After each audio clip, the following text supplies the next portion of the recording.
Hi, everybody. We are now going to go live. So I know a few of you have been waiting for a few minutes, but we're ready to go. So thank you all for joining us. I'm going to give a few introductory remarks for the event, and then we'll get into the agenda. So first, thank you once again, and welcome to our second Blue Online event. Last month, Matt and I hosted Tyler Cowan, Alon Levy, and Ginny Roth to discuss state capacity and competence. We titled that event Getting Big Things Done and focused on the government's apparent inability to get big things done, at least not quickly or cheaply. Tonight, we're going to be talking housing. We're joined by Bryan Caplan and Ginny Roth once again, who my brother Matt will introduce shortly. I'll just say that I'm very excited to have them both join us and look forward to their presentations, which will be followed by a moderated Q&A, at which point you'll be able to ask questions that will be answered. I want to share a few opening thoughts on tonight's topic before we get started. But before that, I'd like to take a step back and talk a little bit about Blue and our mission with this event series. So if you go to the Blue website at blueforum.ca, it says that Blue exists to push Canadian thought leaders and policymakers to think bigger and bolder, that we want to champion aspirational ideas and empower a community that will move and shape governments to prioritize growth and global competitiveness. So I'd like to say a little bit more than that. We want Canada to be awesome. I mean, we think that Canada is awesome, but we want it to be even more awesome. In 30 years, it will be 2050. That's probably enough time to get a lot done without being so much time that we'll all be dead. Can we get to a $200,000 per capita GDP by 2050? So that's just over 5% annual growth from now till then. If not, why not? Or to reframe the question, what would we need to do to achieve that goal? Can we get to 60 million Canadians by 2050? We haven't yet talked about why more Canada might be better Canada, but I think that you should all at minimum read the Globe and Mail's Doug Saunders book on the topic. It's called Maximum Canada, and it's excellent. 60 million Canadians by 2050 is an annualized 1.5% population growth. That seems achievable. The Global Cities Index is a project by Foreign Policy magazine that identifies that the cities that rank highest on business activity, human capital, information exchange, cultural experience, and political engagement. Think New York City, London, Paris, Tokyo, etc. Can Toronto and Vancouver crack the top 10 within the next decade or two? Again, what would we need to do to achieve that goal? This is how we think, and this is frankly how we want more Canadians, especially our leaders and policymakers, to think. We want us to think like a nation working hard to win the future. We launched Blue to do our part in nudging conversations in this direction. So back to tonight's event, back to housing. I'll make this quick and share two sets of stats and not get into any of the content that you'll hear over the next 2 hours. So first, the starting salary of a software engineer in Toronto is approximately $60,000. In Denver, it's $110,000. In San Diego, it's $105,000. Second set of stats. The average price of a detached house in Toronto is $1.46 million. In Denver, it's $674,000. San Diego, it's $825,000. So I'm now going to quote from a smart young policy thinker, Ben Woodforden, who made this point on Twitter. If the Biden administration pursued any kind of skilled immigration expansion or liberalization, the brain drain from Canada to the United States would be unreal. Think about that. We haven't innovated enough as a country. We haven't started enough companies. And worst of all, we've let housing prices in our big cities get completely out of control. We've created a situation where many, very many of our young people would gladly depart to Denver or San Diego or Austin or Miami, if not for the pain in the neck that is American immigration policy. That is a big problem. We're going to tackle the housing half of this equation tonight. And before we get to that, one quick note on the agenda. We will be hearing two presentations from our keynote speakers over the next hour. We will then take a 5-minute break at around 9 p.m. for everybody to fill their drinks. I encourage you to have one on the standby. I think it makes the event more enjoyable. Hit the washroom or do whatever else needs to be done. We'll then get into a moderated Q&A section of the night, and I think this is maybe the most interesting part of the night, where you get to ask questions and have them answered by our panelists. You'll notice on the right-hand side of your screen that you are able to submit questions in the Q&A field, and feel free to do so throughout the event during both presentations, and we'll kind of we'll start accepting and approving them as they get submitted so that we're all teed up for the Q&A. I will then return after our break at around 9:05, 9:10 to start asking them of our guests. we'll get to as many as we can, and we'll make sure that we wrap up this event before 10 p.m. So with that said, I'd like to introduce and welcome my brother, Matt Spoke, my co-host this evening, who will introduce our two speakers. Thank you. Awesome.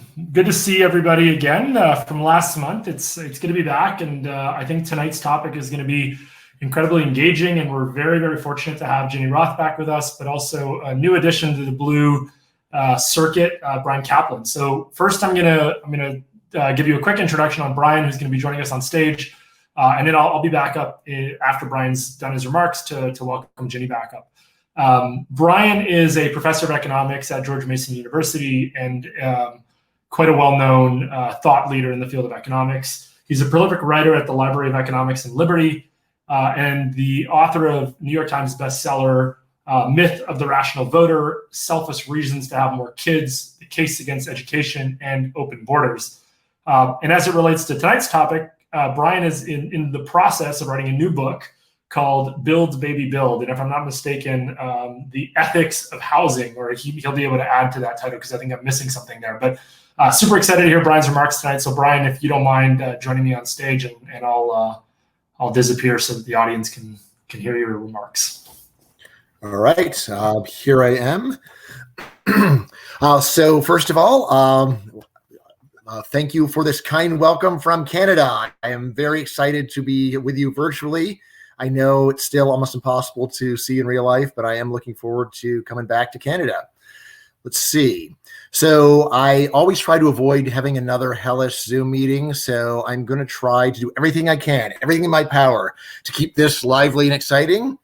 What I'm probably going to do is go back and forth between talking to you and doing my slides so that we actually have enough variety to keep everybody excited and paying attention. All right, so now I think I will start by sharing my slides. Let's see, hold on here. Okay, no, that didn't work.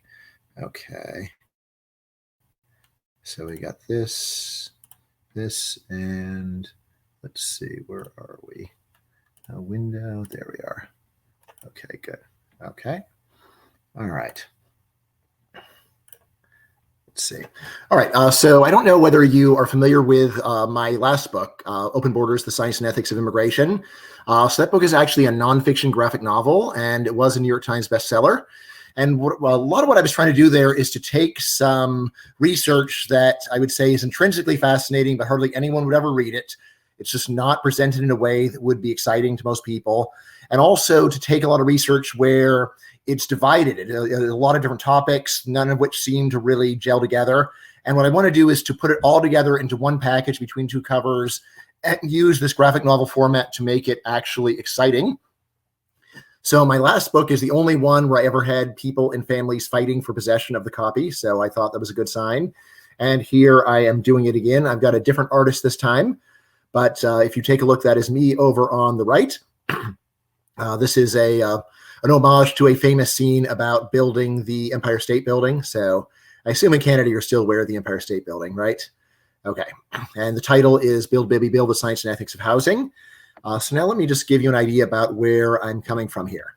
All right. So just starting out, what is wrong with the housing market? Now, I'm just going to confess, I know US data a lot better than Canada. Canada is a lot less studied, but all signs of the patterns are similar in almost all rich countries, and Canada included. And it seems like Canadian housing prices have possibly been going even crazier than American prices. All right, so in any case, I will try to talk more about the Canadian case, but again, I know US data better, and if there are some ways in which Canada is different, I really would like you to tell me. But just, simple story. So over the last 50 years, US housing prices have increased much more than inflation, and especially in the most desirable areas of the country. So you guys have probably heard about housing prices in New York City or San Francisco. These are places where prices are several times higher than they would have been adjusted for inflation 50 years ago. Now, there's an obvious supply and demand story, and I'm figuring if you're watching this, you've heard of supply and demand before, right? And what is the story for why you would get high housing prices due to supply and demand? And it's, first of all, demand is high. Second of all, supply is low. Put those two things together and the price is high. All right. Now, of course, as usual, supply and demand is not wrong. It's a very insightful model with two lines coming together, showing us how the world works. But in this case, I'm going to say the supply and demand model is deeply misleading because it suggests the problem stems from natural scarcity. Usually when we say supply and demand, we're thinking about something like diamonds. Well, of course, diamonds have a really high price because there's this high demand, there's this very low supply. Or on the other hand, you might say, of course, water is really cheap because while there's high demand, people want water, but the supply is astronomical. And so that's why you can get water for free. All right, not bottled water, but regular stuff. Now, what I want to do in this book is to introduce readers to a large pile of research showing very convincingly that it is not the case that natural scarcity explains why the price of housing has gotten so high. Rather, what's going on is this. Housing prices have drastically increased, largely because regulation artificially reduces supply. And this is not a small effect. It's an enormous effect. Right? There has been regulation so strict, we can call it suffocating or strangling, which has in turn meant that prices have gone up to very high levels, and especially in these very desirable areas. All right, so let me give you a quick tour of top regulations. Now, over here is a not entirely finished page from the new graphic novel, but this is actually a very close drawing of what San Francisco actually looks like. So I assume you guys have heard of yes? Sorry, I don't mean to interrupt. I think I was wondering, I think you're sharing the wrong screen because we're still looking at the first slide on your PowerPoint as opposed to. I am, oh, that's odd. I'm moving it. And so, let's see. Does that make any difference? Not on my end, but I want to make sure it's not just me. So I don't know, Chris, if you want to chat. Yeah, so maybe in the chat, so like this looks exactly like I'm sharing my screen, and let's see. Does that change anything? Yeah, now we're on slide 2. Now we're on slide 2. Okay. All right. So somehow it seems like it doesn't like that I was doing the full screen. So maybe I'll just do this. All right. Sounds good. Sorry about interrupting. Okay. Oh, no. I'm very glad you let me know, actually. Okay. All right. So you guys have all heard of San Francisco, right? And you've heard how they have crazy high housing prices there, right? And of course, it's a major tourist center. I guess depending upon how many of your listeners are from Western Canada, I'm guessing a lot of you have actually been there. Now, when you hear about San Francisco, people think, well, there's just no room. It's just a peninsula. You can't build more stuff. So this is a very accurate drawing of what the city actually looks like. So if you just stare at it, you'll see there's a very tiny clump of skyscrapers. And then almost the entire rest of the city is like 2 or 3 stories tall. All right, so it's crazy what's going on there. And you say, wow, so the prices are so high, and yet most of the city is actually very flat. All right, so what's going on? And first thing for San Francisco, very clearly, you've got very severe height restrictions. So basic point, for about 100 years, we've had the technology to build very tall buildings, right? So the Empire State Building, I think, opened in like 1933. Thereabouts. So like a 100-story building. We've been able to build these for almost a century now, right? And obviously people tend to build skyscrapers in desirable locations. You don't build the Empire State Building in the middle of nowhere, right? You don't build it in the central Alaska or someplace like that. Instead, you go and you find some very valuable real estate and you knock over the stubby buildings that are left over from an earlier time when we didn't have the technology to build skyscrapers, and then you put down a skyscraper. So you look at a city like San Francisco and you can say, well, why in the world aren't there skyscrapers just blanketing this entire peninsula, right? Because if you just look at that, it seems obvious that you could easily fit 10 times the population of San Francisco into the city in actually much more comfortable lodgings than they're in right now. So what's going on? And the answer is that getting permission to do so is very hard. So elsewhere in the book, I've got a graph of how many skyscrapers are getting approved in San Francisco every year. So there's an earlier period when they're putting them up routinely.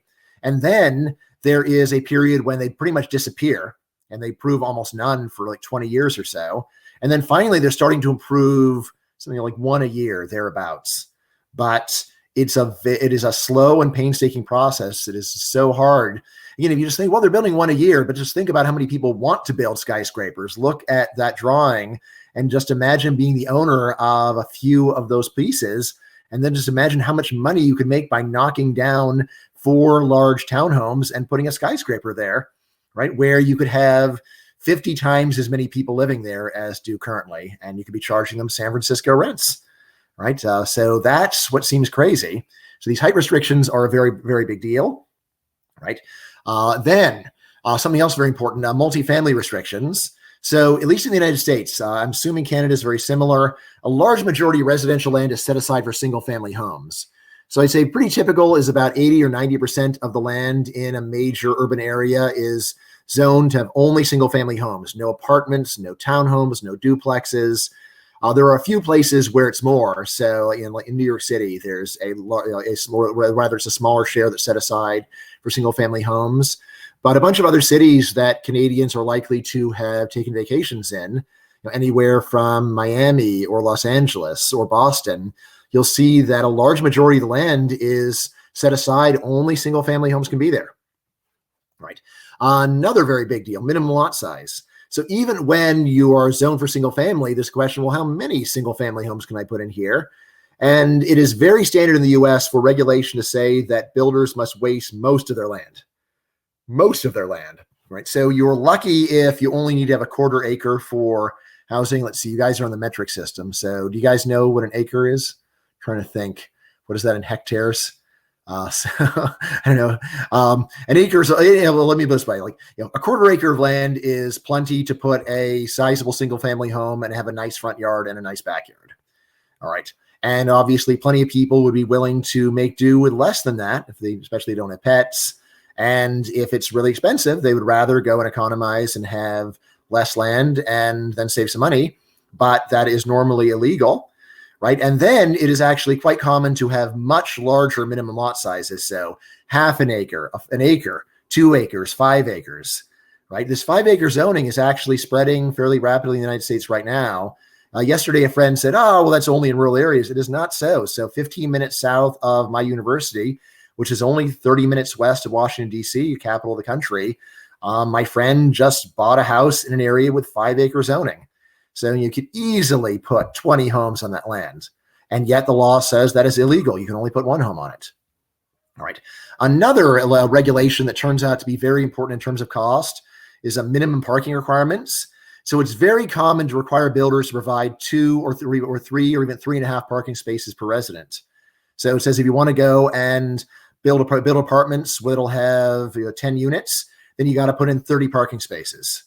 It's like, well, maybe not every family in there is going to have 3 cars. Well, too bad. And especially if the land is valuable, so you want to fill up the land, then the law requires you to do underground parking, which is super expensive. All right. And there are a lot of more regulations that we could talk about. Many of them are actually informal, just making people wait a long time.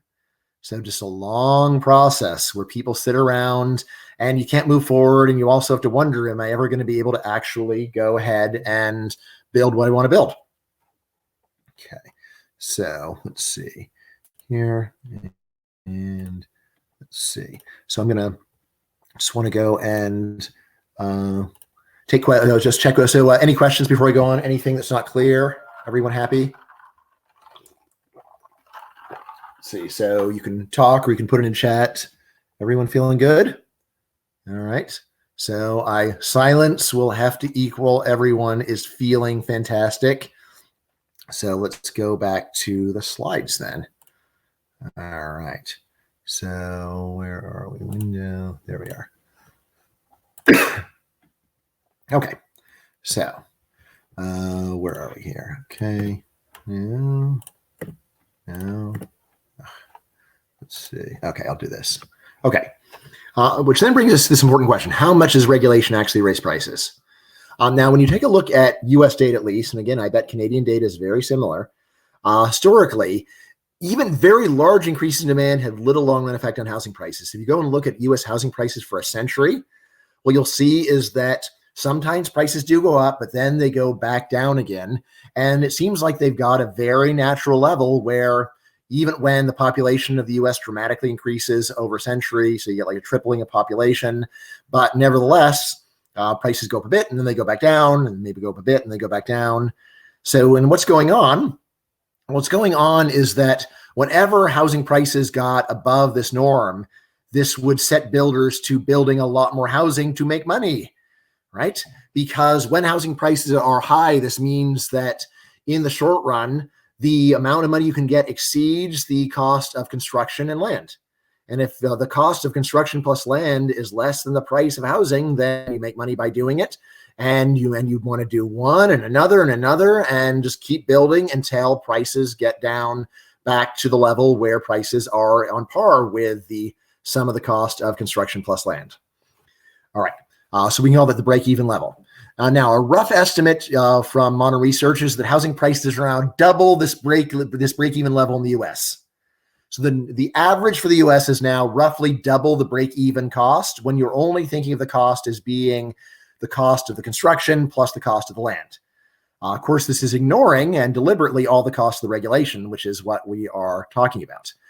And then it's much higher in desirable locations. There are places where we're probably talking about housing prices being 10 times the break-even level. Now, how do we know this is true? Well, there's a number of different methods, but the standard one, which is pioneered by the economists Ed Glazer and Joseph Yorko, it takes a look at the value of similar homes with slightly different amounts of land. So basically, imagine you got two different homes, and one has another, say, 10 square meters of land on the lot. All right, but both of them are zoned single family, so you can't actually really do anything extra with the land other than let your dog have more room to run around or let kids run around in the land or something like that. All right, so once you have these two comparable homes with slightly different amounts of land, then you can use that to estimate the pure value of land. You can say, well, if you just add on that extra 10 square meters of land, how much extra does that add to the sale price of the house? And it will be something, but how much? How much more would you pay to get a little bit of extra dirt? All right, and then we can go to standard manuals that give you construction costs to see how much the homes physically cost to make. And then you can add up the land cost and the construction costs and look at that difference. And you can use that difference to estimate the difference between this estimate of land and construction costs versus actual market prices.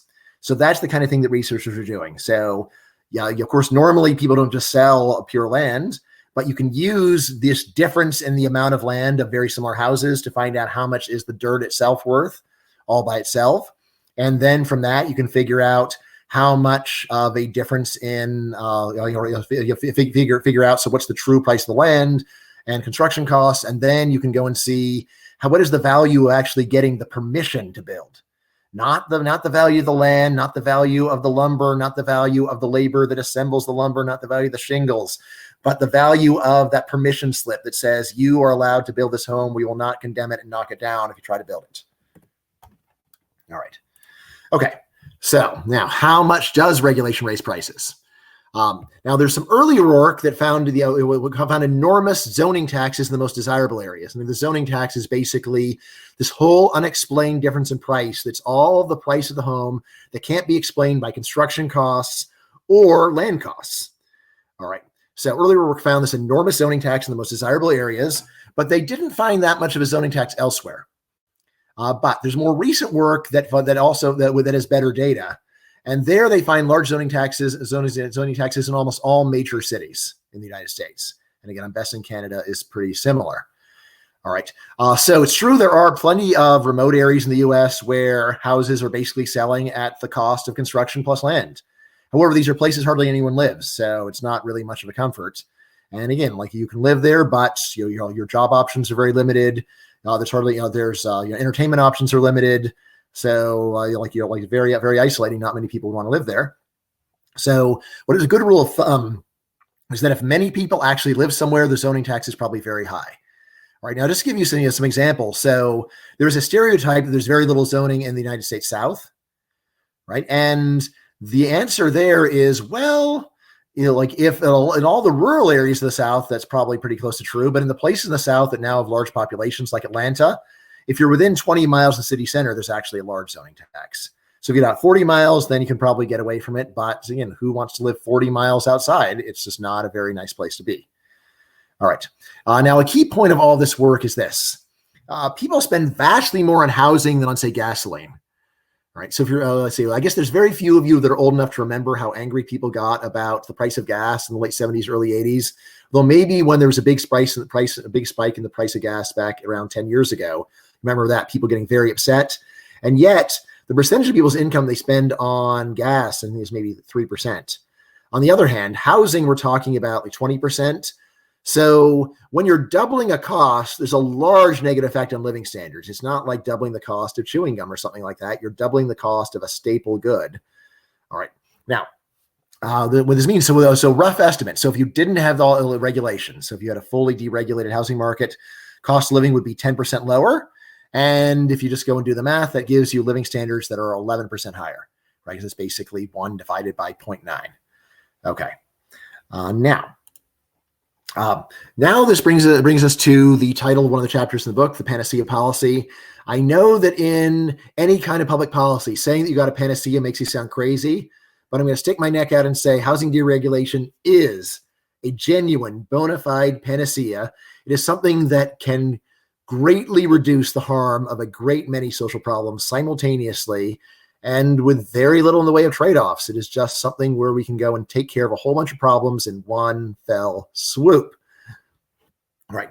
Further effect of this housing regulation, there's a famous paper by C. and Moretti that says, look, the high prices that we see in these very desirable areas of the country discourage people from migrating to high productivity areas. Because here's the thing. The most desirable parts of the U.S. also tend to be the high wage places, and the high wage places tend to be the high productivity places. And yet it is very hard for someone from a poor area of the U.S., say rural Oklahoma, to just move to the Bay Area now, because while you do get a big raise, the housing cost wipes out the raise and more and more, right? So actually right now there is a big outflow of population. And by the way, before COVID, there was a big outflow of population from these high productivity areas. So you go someplace else where you produce less, but you have a higher living standard. And again, you might say, well, there's trade-offs everywhere, but here's the thing. We don't really have to have this trade-off. We could go and give people spacious housing right in downtown San Francisco, right in New York City, just by putting in a pile of new skyscrapers. All right. So anyway, all this points to a very straightforward way to dramatically increase living standards, which is housing deregulation. I know deregulation does not have the greatest reputation. A lot of people are upset about it. The board rubs people the wrong way. But I'm generally of the view that there's no point beating around the bush, and you just got to stick your neck out and say, well, look, like, I'm not going to go and talk about deregulation in general right now. I'm just talking about housing deregulation. This is a big enough issue. We can think about this, and we don't need to figure out what's going on with banking or anything else today. We can just think about what the regulations for housing are doing and what would happen if we were to gut them. And I'm very happy to talk about gutting these regulations because I think they really have done so much harm, right? And with so little to show for it. All right. So leaving aside these large increases in living standards, housing deregulation also promises to dramatically mitigate many other social ills. So let me just go through them fairly quickly. All right. Let's start with inequality. All right. So right now, when you really look at the data, it turns out that a lot of inequality is driven by housing inequality. So if you were to deregulate housing, obviously a big effect is going to be to reduce the price of housing, which means that people who are already very wealthy and living in very expensive homes are going to see their wealth go down. And on the other hand, people who do not have so much will finally be able to afford a nicer home and also to move to a higher wage job. Right? There's actually a very interesting paper by an economist named Ronley, who goes back over the long run data on rising inequality, and he separated out the housing from everything else. And he says, yeah, if you go and just if you just got rid of the rise, or basically what he said is like the rise in housing inequality explains all of the rising share of capital since World War II. Right. So you've heard about economists like Piketty saying, there's this rising capital share. People are getting so rich off of just sitting on assets. So what Ronley shows is that this seems to be driven entirely by housing. And so if you were to deregulate housing and get its price back down to historic norms, then we would basically reverse this large increase in inequality in one very simple method. Something else. Deregulation would improve social mobility a lot. I was already mentioning how hard it is right now for someone to move from a poor area of the country to a rich area and actually profit from it because the housing cost eats up the wage gain. right? So there's two economists, Ganong and Shoag, who went and looked at this quite carefully. And here's the punchline. If you are a lawyer from the South of the United States, you still make money by moving to New York City. Yes, rent is higher, but you get this a substantial percentage increase in earnings. And since your base earnings are high, it comes out as a net gain, right? And this is true today. It was also true in 1960. On the other hand, they show in 1960, a Southern janitor could move to New York City and actually make a big profit. So 1960, you move from the rural South, say rural Mississippi, you move to New York City. Yes, rent was a little bit higher, but still you could go and pull yourself up by your own bootstraps by making that move in those days. Now they show actually that if you were the janitor from Mississippi, were to do the same move, he would actually have lower take-home pay than he would back home, right? So housing deregulation is a great way to get social mobility up, so that people who want to go and improve their lives have a simple path forward. Say, well, I'm going to move from this poor area of the country to a rich area of the country and keep doing what I'm doing now, but get paid more to do it. Another problem that was discussed a lot, especially in 2016 when Trump won, was the poor prospects for working class males in America. And again, I'm guessing that Canada is very similar here. So there has been a transformation of the economy, a move towards higher tech, a move towards the service sector. And this has been bad for working class males who historically would, a lot of their best options would be in skilled factory jobs. All right.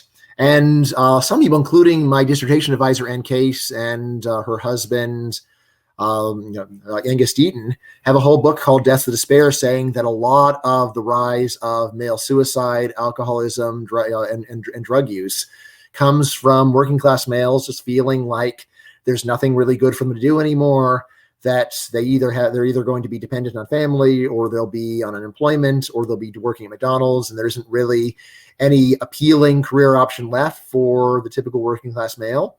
So again, it's a bit of an exaggeration. There's still some high paid working class jobs like being a plumber and electrician. But nevertheless, total employment in skilled working class jobs is modest. And then if you just think about housing deregulation, the whole point of it is to greatly expand the amount of construction, right? To take down barriers to building more housing. And then obviously, who's going to build the housing? Well, if you take a look, 90% of construction workers are male. So and this is a large industry already. So we're talking about leading to a large increase in employment in high-skilled, high-wage jobs that traditionally would be done by working class males. And of course, on top of this, when you're building all this extra housing, you're going to build a lot more infrastructure too. Also traditionally male jobs. So this seems like a really great way of undoing a lot of the disappointment that working class males have felt with the modernization of the economy. And in a way where it's not just putting them on welfare, it's not just going and making up some fake job for them to do, it's finding something really useful where their skills actually serve a great social purpose. So another problem that basically every rich country except maybe Israel is facing right now is low birth rates. And again, this is one where the connection between housing and low birth rates is pretty obvious. If you're stuck in a one-bedroom apartment, how many kids do you want to have? All right, so maybe one, maybe none. Right. On the other hand, if you can have a cheap, big house, then it's a very different matter. Then maybe having 3 kids sounds like a pretty good deal. All right, so anyway, there's several papers on this, and there's just common sense, obviously.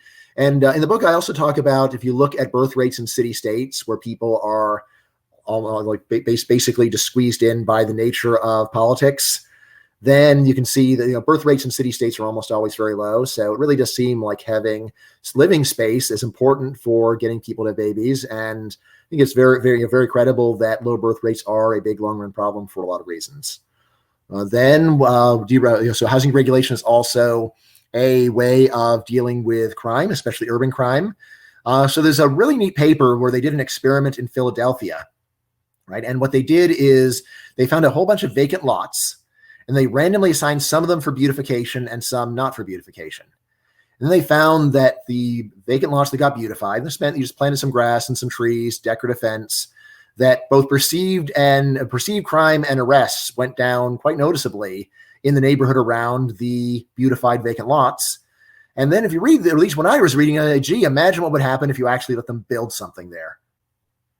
All right, so that's the story. And then the last one, which is more speculative, but I still like it, is just, coming up with a way of getting over political polarization. Right now in the US, it seems like we're in an equilibrium where anything that Republicans want, Democrats hate. Anything Democrats want, Republicans hate.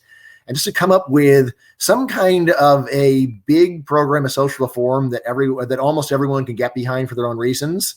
So it seems like Republicans should be able to get behind housing deregulation because it is a free market solution to a big social problem. And it seems like Democrats should be able to get behind it because it is a way of making affordable housing available to poor and middle income Americans, right? And also solving or mitigating so many other problems at the same time. So basically, like, instead of hating each other and arguing, if we just find something that we can actually agree on. So yeah, like, we need to go and deregulate housing. Let's do it, right? And something that we can cooperate on instead of being angry about. All right. So why not? Why isn't this going on?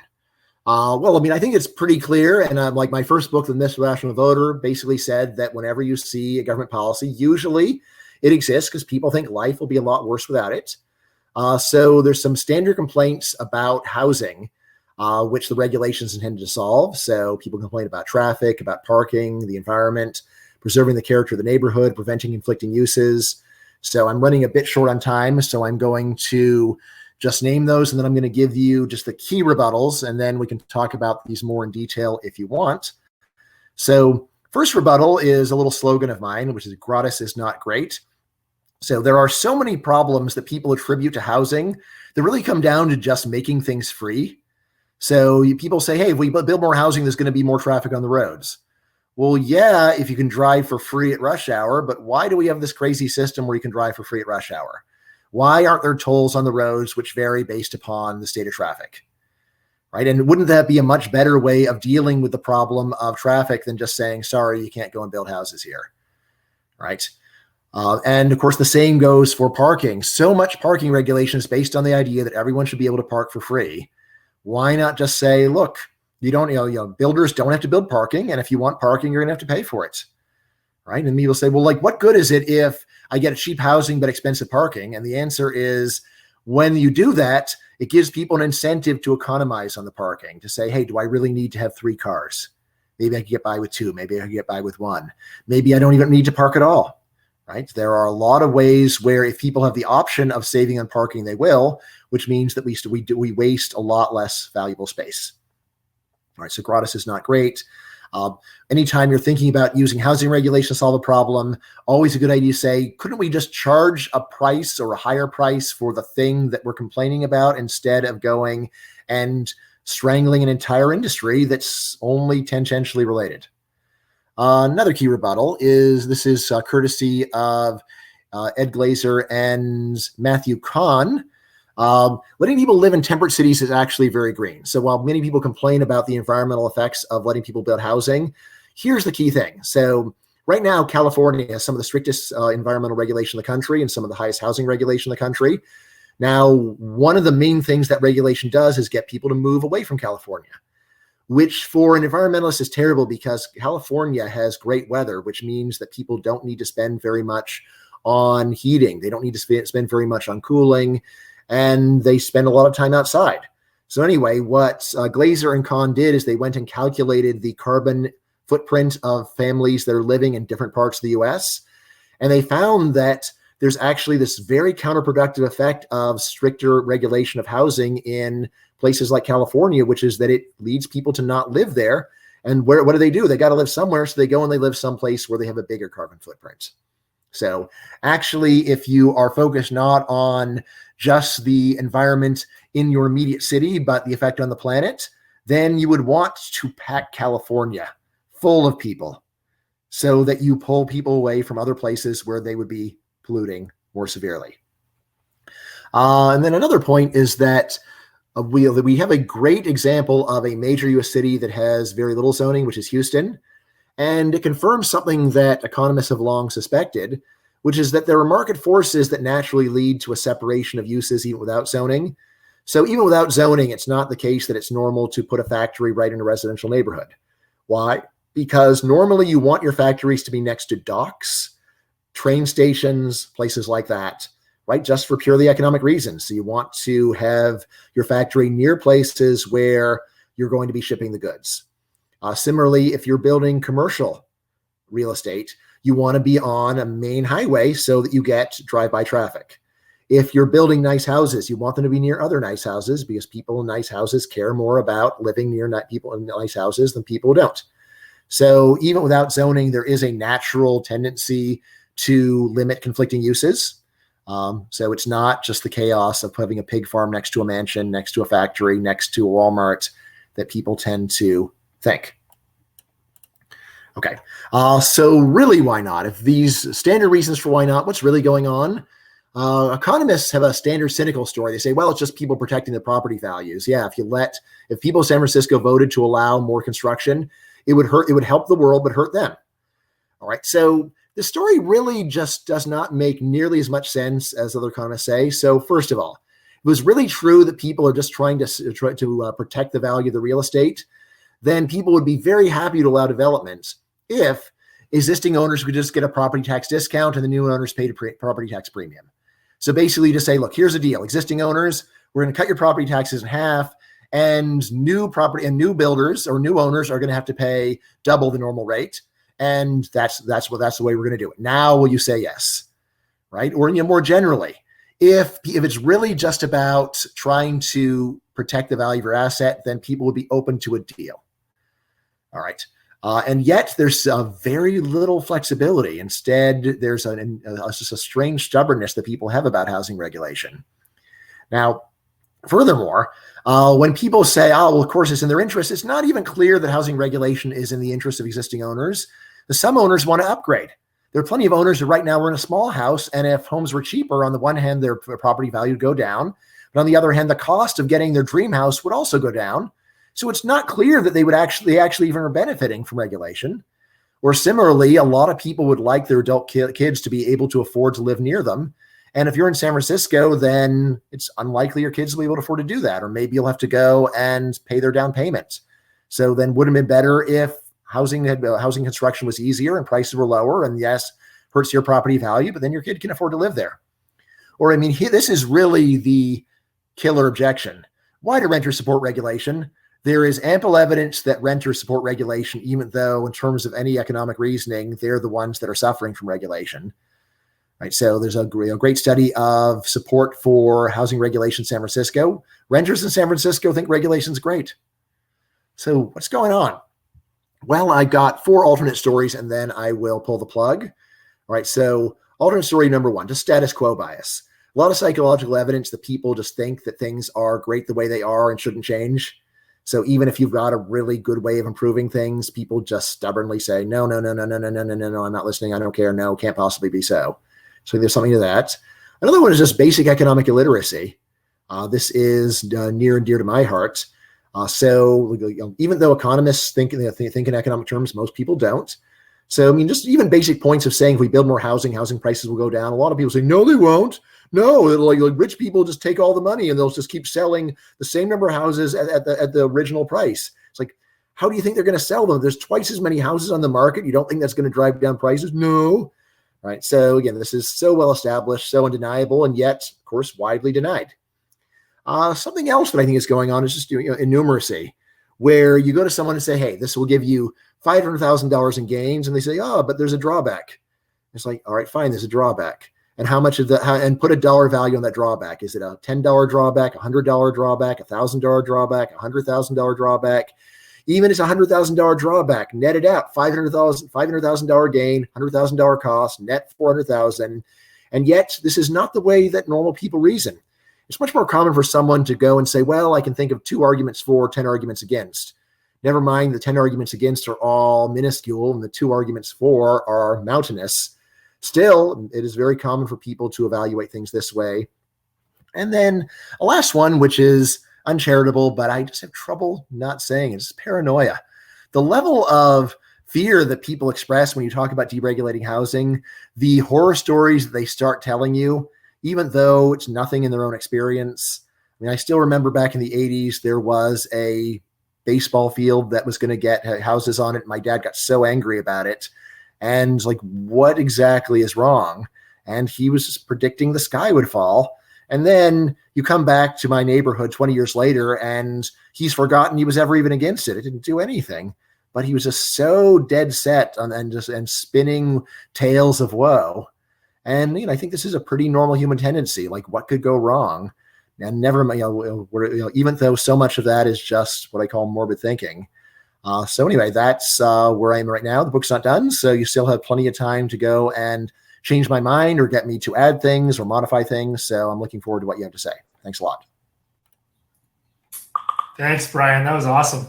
And I'm sure the second half of this is going to be equally interesting, because I'm going to invite Ginny Roth up on stage in a minute. But a few things that stood out to me that to educate you on Canada while we have you is, one, we do know what acres are. We don't necessarily use them in the same way. Two, you might have a harder time. Sorry, you know what are? Acres. You weren't sure if we knew what an acre was, but acre. So you got acres. Wow. Okay. You might have a harder time finding a temperate city in Canada, but I buy the argument regardless. So yeah, really appreciate Vancouver's not bad, right? It's not bad. I mean, it's different standards, but not bad. We're going to have Bryan back up as part of the Q&A, and I know a lot of questions came in while you were chatting, so there's a lot of good material for us to cover when you come back up on stage after Ginny. But I'm gonna bring Ginny up on stage, and before I do, I will quickly give some context as to who Ginny is. And we did the same thing in our last session. I mean, Ginny, for one, just some brief context on who she is. She's a national practice lead for government relations at Crestview Strategy. She's a longtime conservative activist who worked at Queen's Park and party organizer for the Progressive Conservative Party of Ontario. But as it relates to this topic, and I'm sure Ginny's going to cover this, but what's fascinating to me is in the last couple of months, Ginny has written at least two pieces that I'm aware of that cover this topic, both that seem to conflict with each other from my read. But I love the spectrum of arguments. So one, if you have a chance to check it out in the National Post, Toronto's gutless progressive NIMBYism exalts parking lot over helping the poor. This refers back to a story in earlier this year in East York, where there's some opposition to a new housing development that was supposed to be for homeless people. And then more recently, as of I think last week, Ginny wrote and contributed to The Hub, we may have to empathize with NIMBYs to solve the housing shortage. So I think this is going to be fascinating. I'm really excited to see Ginny and Bryan come back on stage after, because there might be some good debate where Bryan is offering us maybe the economist's argument. Ginny might give us a perspective on, how do you sell this argument to a voter base? Because I don't think it's exactly the same thing. So with that, I'm going to shut up and pass it over to you, Ginny. But thanks so much for joining us. Thanks, Matt. I'm glad you mentioned my two columns, because I think it kind of speaks to the evolution of my thinking, and I'll talk about why I don't think they're contradictory necessarily, but it gets me to a place that segues perfectly from Bryan's talk, because you're right. I'll throw some harsh, cold political water on his where he lands. Although, I agree totally with Bryan's diagnosis of the problem and what needs to change. So maybe I'll start with talking about the two columns. So the first one was written in that sort of white hot rage of someone who was reacting to a news story that was really torqued over the weekend. But the only reason it was torqued in the media was because the quotes that people were providing to journalists torqued themselves. I mean, this was people in East York, in Toronto, complaining about low-income housing that was going to come into their community, and they were literally defending a parking lot. I mean, to speak to Bryan's point about this obsession with parking, they were defending a parking lot, and I think someone went so far as to call it like the shining beacon of the community or something like that. Like, it was so absurd. And I think that specific instance was just so dripping with hypocrisy, because it is these sort of Torontonians who live close to downtown, who we know elect progressive politicians over and over and over again, particularly at the municipal level, and who preach a bit, right, about all sorts of progressive causes. And I think in a lot of cases who genuinely do care about the plight of people of the low income and middle income people who can't who struggle with affordability issues in their lives. And then those same people, when it comes to their neighborhood and their backyard, sort of convert into these paranoid, to steal Bryan's word, people who really resist change for whatever reason. And and so when I wrote that column, I was reacting really emotionally to that, and I really wanted to draw out that the conflict and the hypocrisy for progressives who are against housing deregulation, basically, or who are against building more housing, because I think that gets to the nub of the issue, and it's what we as conservatives, or for those conservatives listening, I think can really hone in on in terms of a political solution, and trying to create, frankly, a bit of a political wedge so that conservatives might be able to win on this issue. So that, I mean, it was quite snarky, that column. I'd encourage you to read it for the entertainment value alone. A few weeks later, about a month later, I wrote for The Hub just last week. And, I did a bit more thinking on the issue, and which I think about a lot of the time. And I think we're all thinking about it. And Bryan, just so you know, and for those on the phone, I'll kind of set the stage, or those listening in, I'll set the stage. Housing is always a bit of an issue in politics, but it falls, I think, really down the radar when other things become hot topics. And then every once in a while it becomes a hot topic because prices that are going like this take an extra spike. And though they're always kind of rising, particularly in our big cities, they spike significantly in the last number of months. And that then starts to ripple and have a ripple effect, where it's not just our major urban centers where housing's out of reach, but it also is, so it's not just in the city of Toronto, it's in Oshawa, right? It's in these suburban communities that we sometimes, or like to think of as accessible to people, that become even themselves inaccessible, to the point about, to Chris's point about some of the stats he mentioned earlier. So then it becomes a political hot topic. And in the last few weeks, I mean, just anecdotally, you've seen Erin O'Toole, the federal Conservative Party leader, on Twitter, all of a sudden tweeting about housing and what a big issue it is. I mentioned Pierre Poilievre and all sorts of things that he's tweeting about and speaking about in the House of Commons. And then just this week, Brad Viz and Andrew Scheer, two Conservative MPs, co-authored a column in the Toronto Sun, or in the Sun chain, talking about this issue, and basically making Bryan's point that we need to find a way to get some of the barriers out of the way to get more housing built. So it's a political hot topic right now, but it's intractable, right? If you look at the history of our politics, there's been very little change on this issue. No one's sweeping into power, pledging to build, baby build, and achieving that mandate. There are, small instances here and there of people trying to do a bit more. And I want to give Premier Doug Ford in Ontario and his Minister Steve Clark some credit, because they really are trying behind the scenes to reduce some of the barriers and some of the planning restrictions in the province. But they're really hampered for all sorts of reasons that I'll get into. A jurisdiction that has had some more success, although they are also confronting major structural political challenges, is the United Kingdom. So I wrote a separate column about how, and I think I talked about this the last time we all gathered in one of these chats, Boris Johnson and his team of Conservatives in the United Kingdom are having quite a bit of success with a really aggressive political mandate. He won a huge majority in the last election. That mandate has been reaffirmed in subsequent by-elections. So he's got a lot of political capital to spend. And the United Kingdom has very similar challenges. I mean, Bryan made the point about wealthy countries, that we all have the same challenges, and there's just nowhere near enough housing in the United Kingdom. He made a pledge, as a big part of his overall platform and set of commitments was to increase housing and build. Not just housing, but also infrastructure, and basically build out communities for families to live in as part of his appeal to sort of middle and also working class British people. He has a really strong mandate. He plowed ahead quite aggressively with all sorts of reforms. And in the last number of weeks or a few months, he's really had to they issued a white paper, I think, a government white paper, which is usually what you do when you want to trial balloon a bunch of policy options. And they have since had to pare back their ambitions significantly. And the reason for that is political. There's a lot less party discipline in the United Kingdom. So members of parliament in Boris Johnson's own party, Conservative members of parliament, don't feel the same requirement as government MPs in our country do to sort of stick with their party's plan publicly. But still, there has been an extraordinary amount of reticence within his own party to make change. Former Prime Minister Theresa May, who's now still a sitting MP, has come out against a bunch of the reforms, as have many other MPs. And so the question is why? And now I'm doing a bit of a deep dive on the column I wrote for the Hub.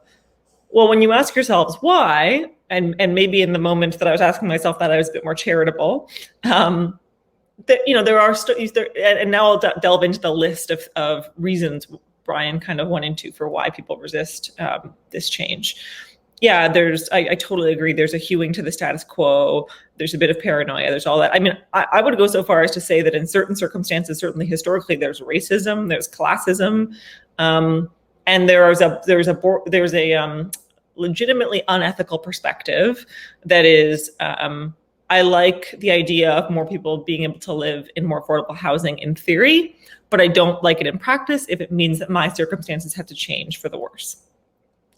I think that I don't think there's a political solution to that lack of ethics, but I think we have to accept it politically as a reality. Beyond that, though, and this is where I think we can make some political progress, if I try to be charitable and ask, why is it that people don't want their surroundings to change? Well, there are all sorts of examples that people cite that do kind of make sense. And I speak about this in the column. If you are in a neighborhood where there's a look and feel to the neighborhood, there is a sense of the heights of all the buildings in that neighborhood, there is a heritage significance, there's a sense of a building being a real cultural touchstone for the community. If you're on a street that's lined with trees and parkland, all these concerns, they can be painted really negatively. And in fact, I do in my National Post column point to how many dog parks there are in my neighborhood, and how the people who are resisting a new subway line are, fretting about having fewer dog parks and how silly that seems. But if we took a purely sort of economist view and massively deregulated, it's not unreasonable for people to think I might lose the character and sense of community and look and feel that I like in my neighborhood.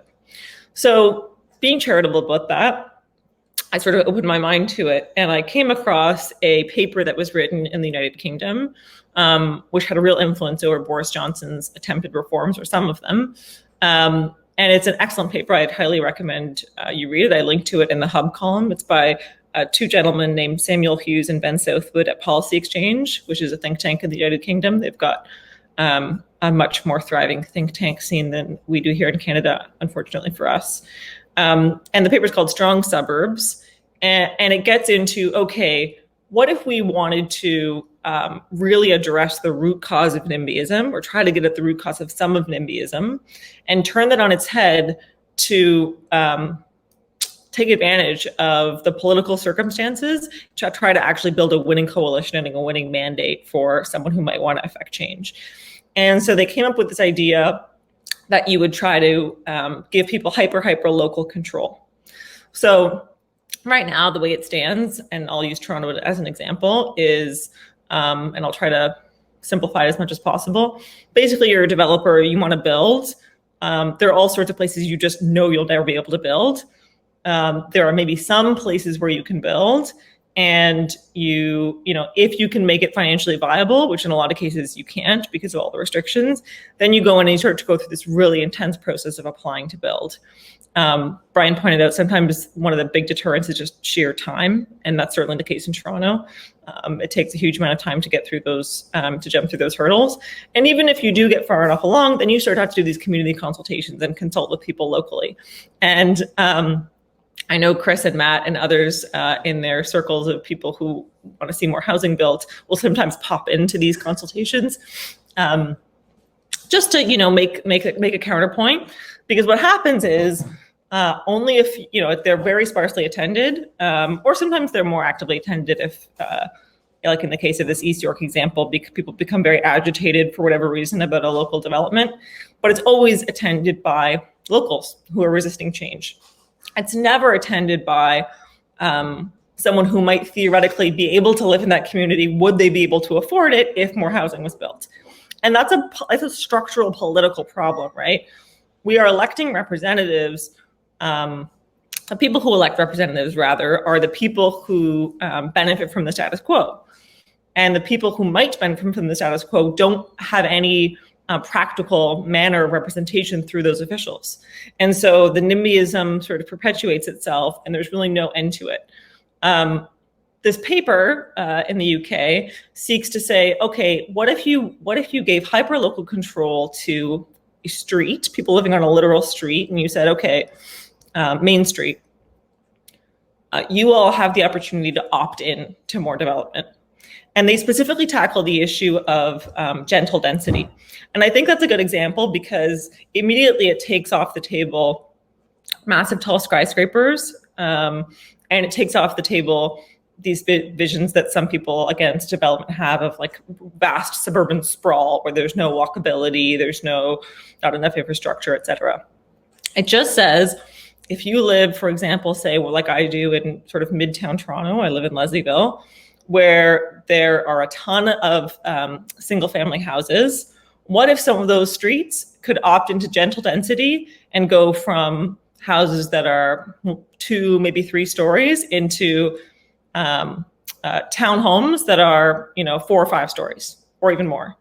And they explicitly talk, and I like how the paper does this. It addresses the question of beauty and look and feel. They explicitly, in fact, in the paper, it's riddled with images of European cities that were able to gently densify many, many decades ago, at a time before our cities in North America were able to do so.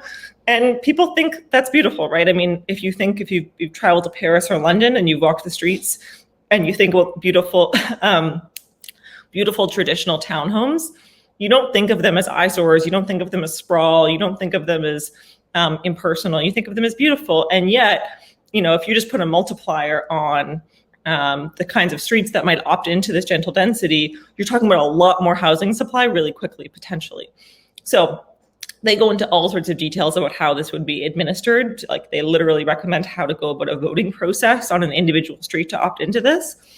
I will leave those details to planning experts. I'm not the person to address it, but I think their hypothesis is really strong.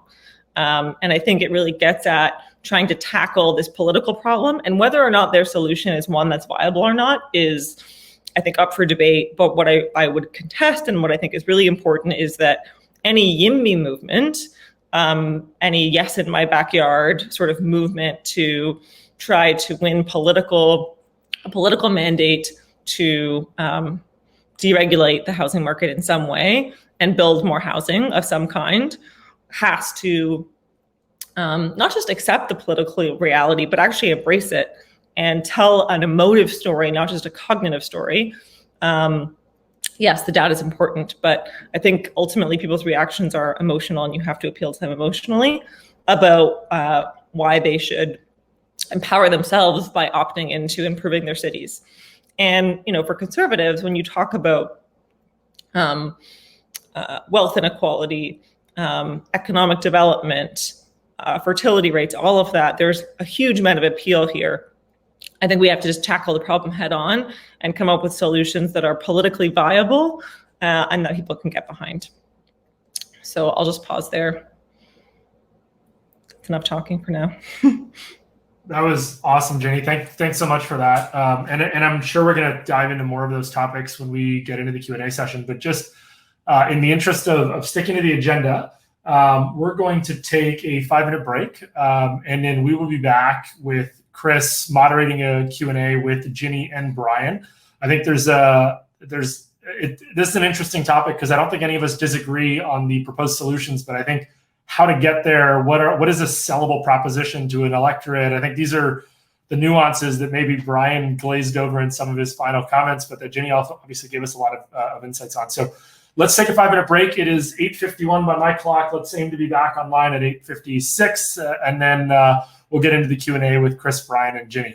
So please go fill up your drink, take a bathroom break. We'll see you back in 5 minutes. Hi, everybody. We are back from our break, and we are now going to kick off the moderated Q&A part of the evening. So we had two great presentations. The way that I would like to start the Q&A session is to ask each of our panelists to ask each other a question. I think that we heard a lot about the economics, and I think even some of the psychology that goes into NIMBYism from Bryan, a lot of the political considerations, and like a proposal for a path forward from Ginny. So I think these are two great perspectives that are, I think we're working towards a similar solution and maybe thinking about them in different ways. So to get us started, I'll start with you, Bryan. Do you have a question for Ginny? Yeah. So actually, one striking fact about U.S. regulation is that people think of it as being totally state and local, and there's nothing the federal government can really do about it. But actually, there is a famous Supreme Court case of around 1920 that gave the green light to zoning in the first place. So in terms of what's actually theoretically doable, I would say, at least in the US, you could have the Supreme Court go and declare an enormous pile of regulation unconstitutional. So what I'm curious about is that even theoretically possible in Canada? And if so, how would it work? No. I mean, our divisions of power are helpful in a sense, and what you're seeing some premiers talk about doing, and the premier in Ontario trying to do, is basically our cities and our towns in Canada are the product of the provinces that they're in. They kind of just exist on paper, and so actually the province can intervene really aggressively. And our current premier in Ontario, for all sorts of reasons, is trying to do that with the city of Toronto a little bit and other municipalities, which is good. So they can, and in fact federally, and I think, and correct me if I'm wrong, I think Joe Biden tried to sort of say, and this is a different way about going about it, saying, I'll give you money, local municipalities in the United States, if you build more housing or find a way to build more housing. I'm kind of ambivalent about how you do it, but you'll get more funding at the national level or something like that. We could do that here in Canada. And a friend of mine, Sean Spears, wrote a policy paper a few years ago suggesting that we, as a federal government, the Canadian government could say, we transfer so much money down through different levels of government that they could transfer funding to cities that choose to do things that increase housing. I think that's so indirect that it wouldn't have all that much impact, although I'd like to see it tried. It's something that I would predict Erin O'Toole, our current conservative leader at the federal level, would try to do. But what I do talk about in my second column is, I think if you try to bull in a China shop, kind of just come in and say, let's just do massive change, which a provincial premier could theoretically do. They could be pretty aggressive about just saying, we're going to rezone this massive chunk of the province or unzone it or whatever. I think you run the risk of creating a political war where someone would just run on the opposite side shortly thereafter. And, we only have 4-year election cycles at most in Canada, and just and reverse it, right? If you our current premier in Ontario, if he tried to do that, he would be writing the next election campaign, and the leaders on the left would immediately come in and say, this guy's destroying the environment, and we're going to reverse it. We're going to, we have what we call the green belt here in Ontario, and other green belts, I think, in other places as well.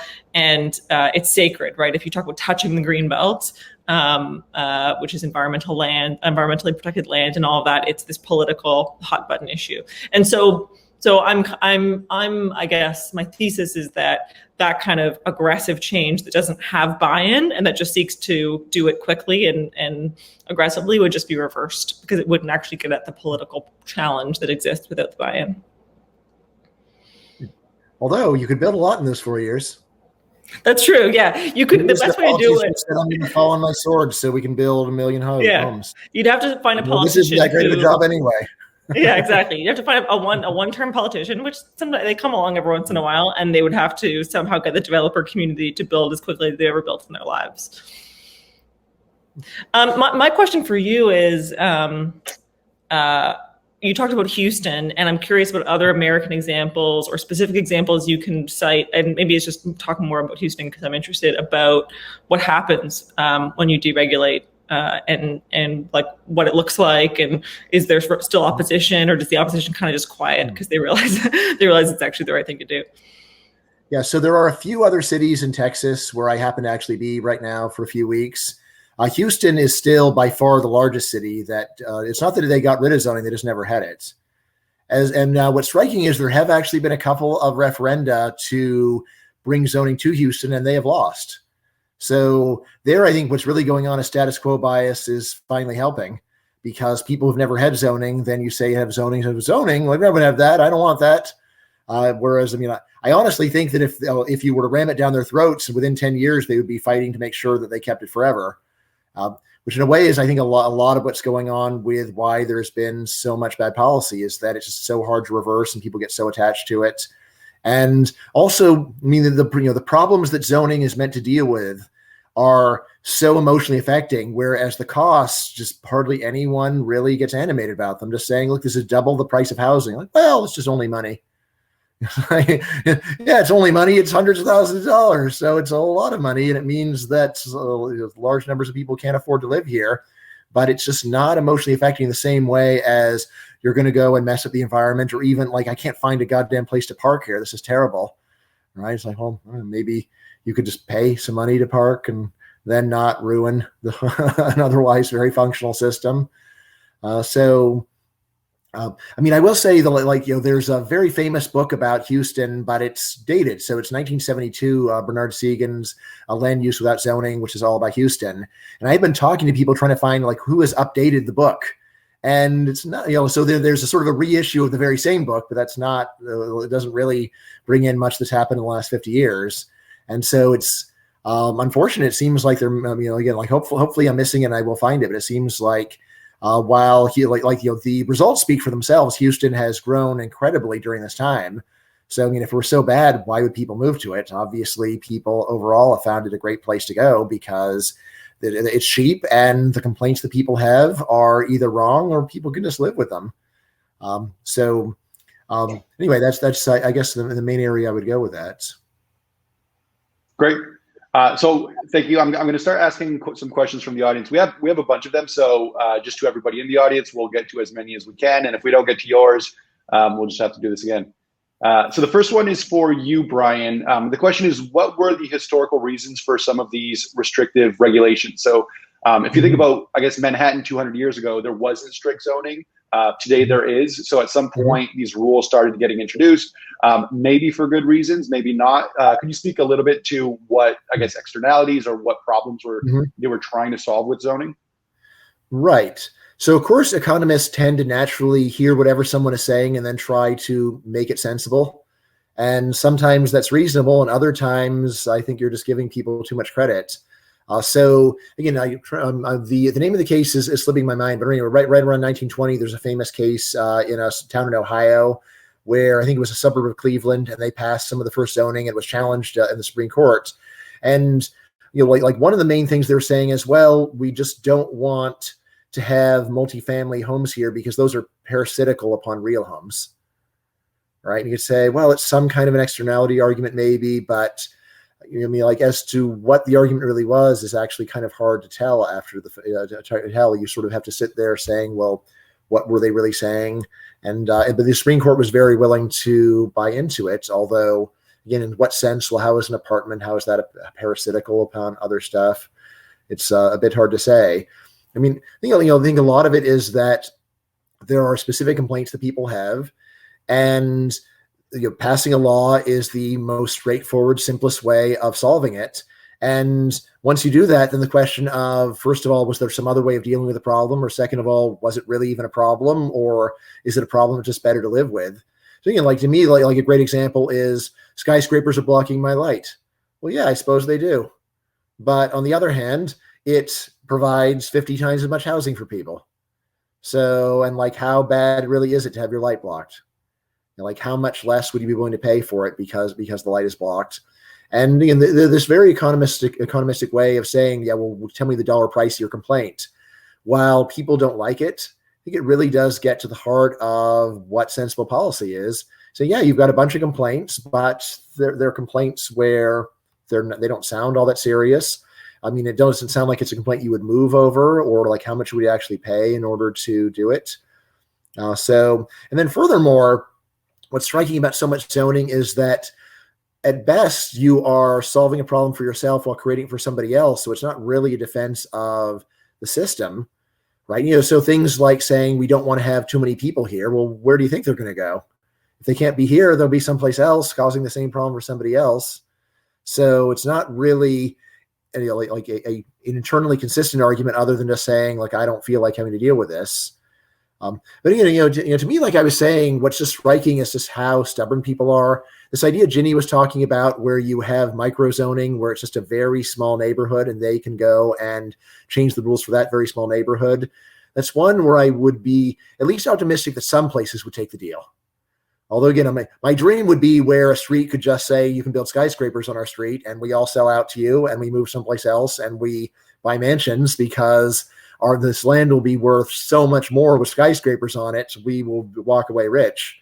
So that would be my dream. And by the way, when you were talking about reconciling what I've been saying with Ginny is, from what I heard, I think that everything we're saying is totally consistent.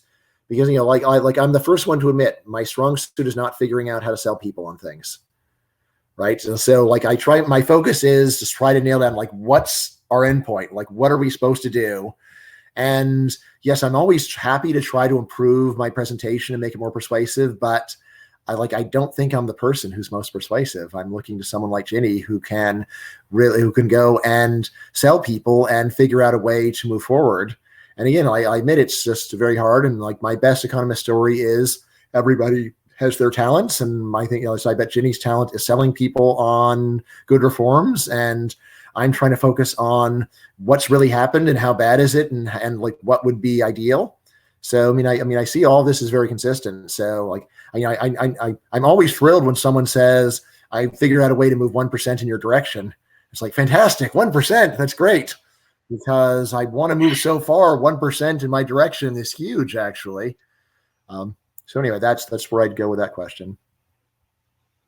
Yeah, I think that's fair. I think it's much more of a complementary framework than one in opposition. I think you're giving us the what, Ginny's helping us with the how, and I think together, maybe we get to a good place. So next question is for you, Ginny. And I'm going to be jumping around the timeline here on the Q&A feed a little bit, just because obviously the first 20 questions are all for Bryan, the next one you're all for Ginny. But so Ginny, this one's from our friend Alistair Campbell. I'm just going to read it. It's a little bit long, so I won't try to paraphrase. But question for Ginny: What is the 5 or 6 word slogan that summarizes the emotive call for YIMBY, summarizing all the compelling cognitive points you made? In my head, when the left says affordable housing, they actually mean cheap rents and bad buildings. The conservative build, baby, build movement could promise a better home for most in a way progressives should feel ashamed to resist. Anything in Jane Jacobs we could steal for this? Way to put me on the spot, Alistair.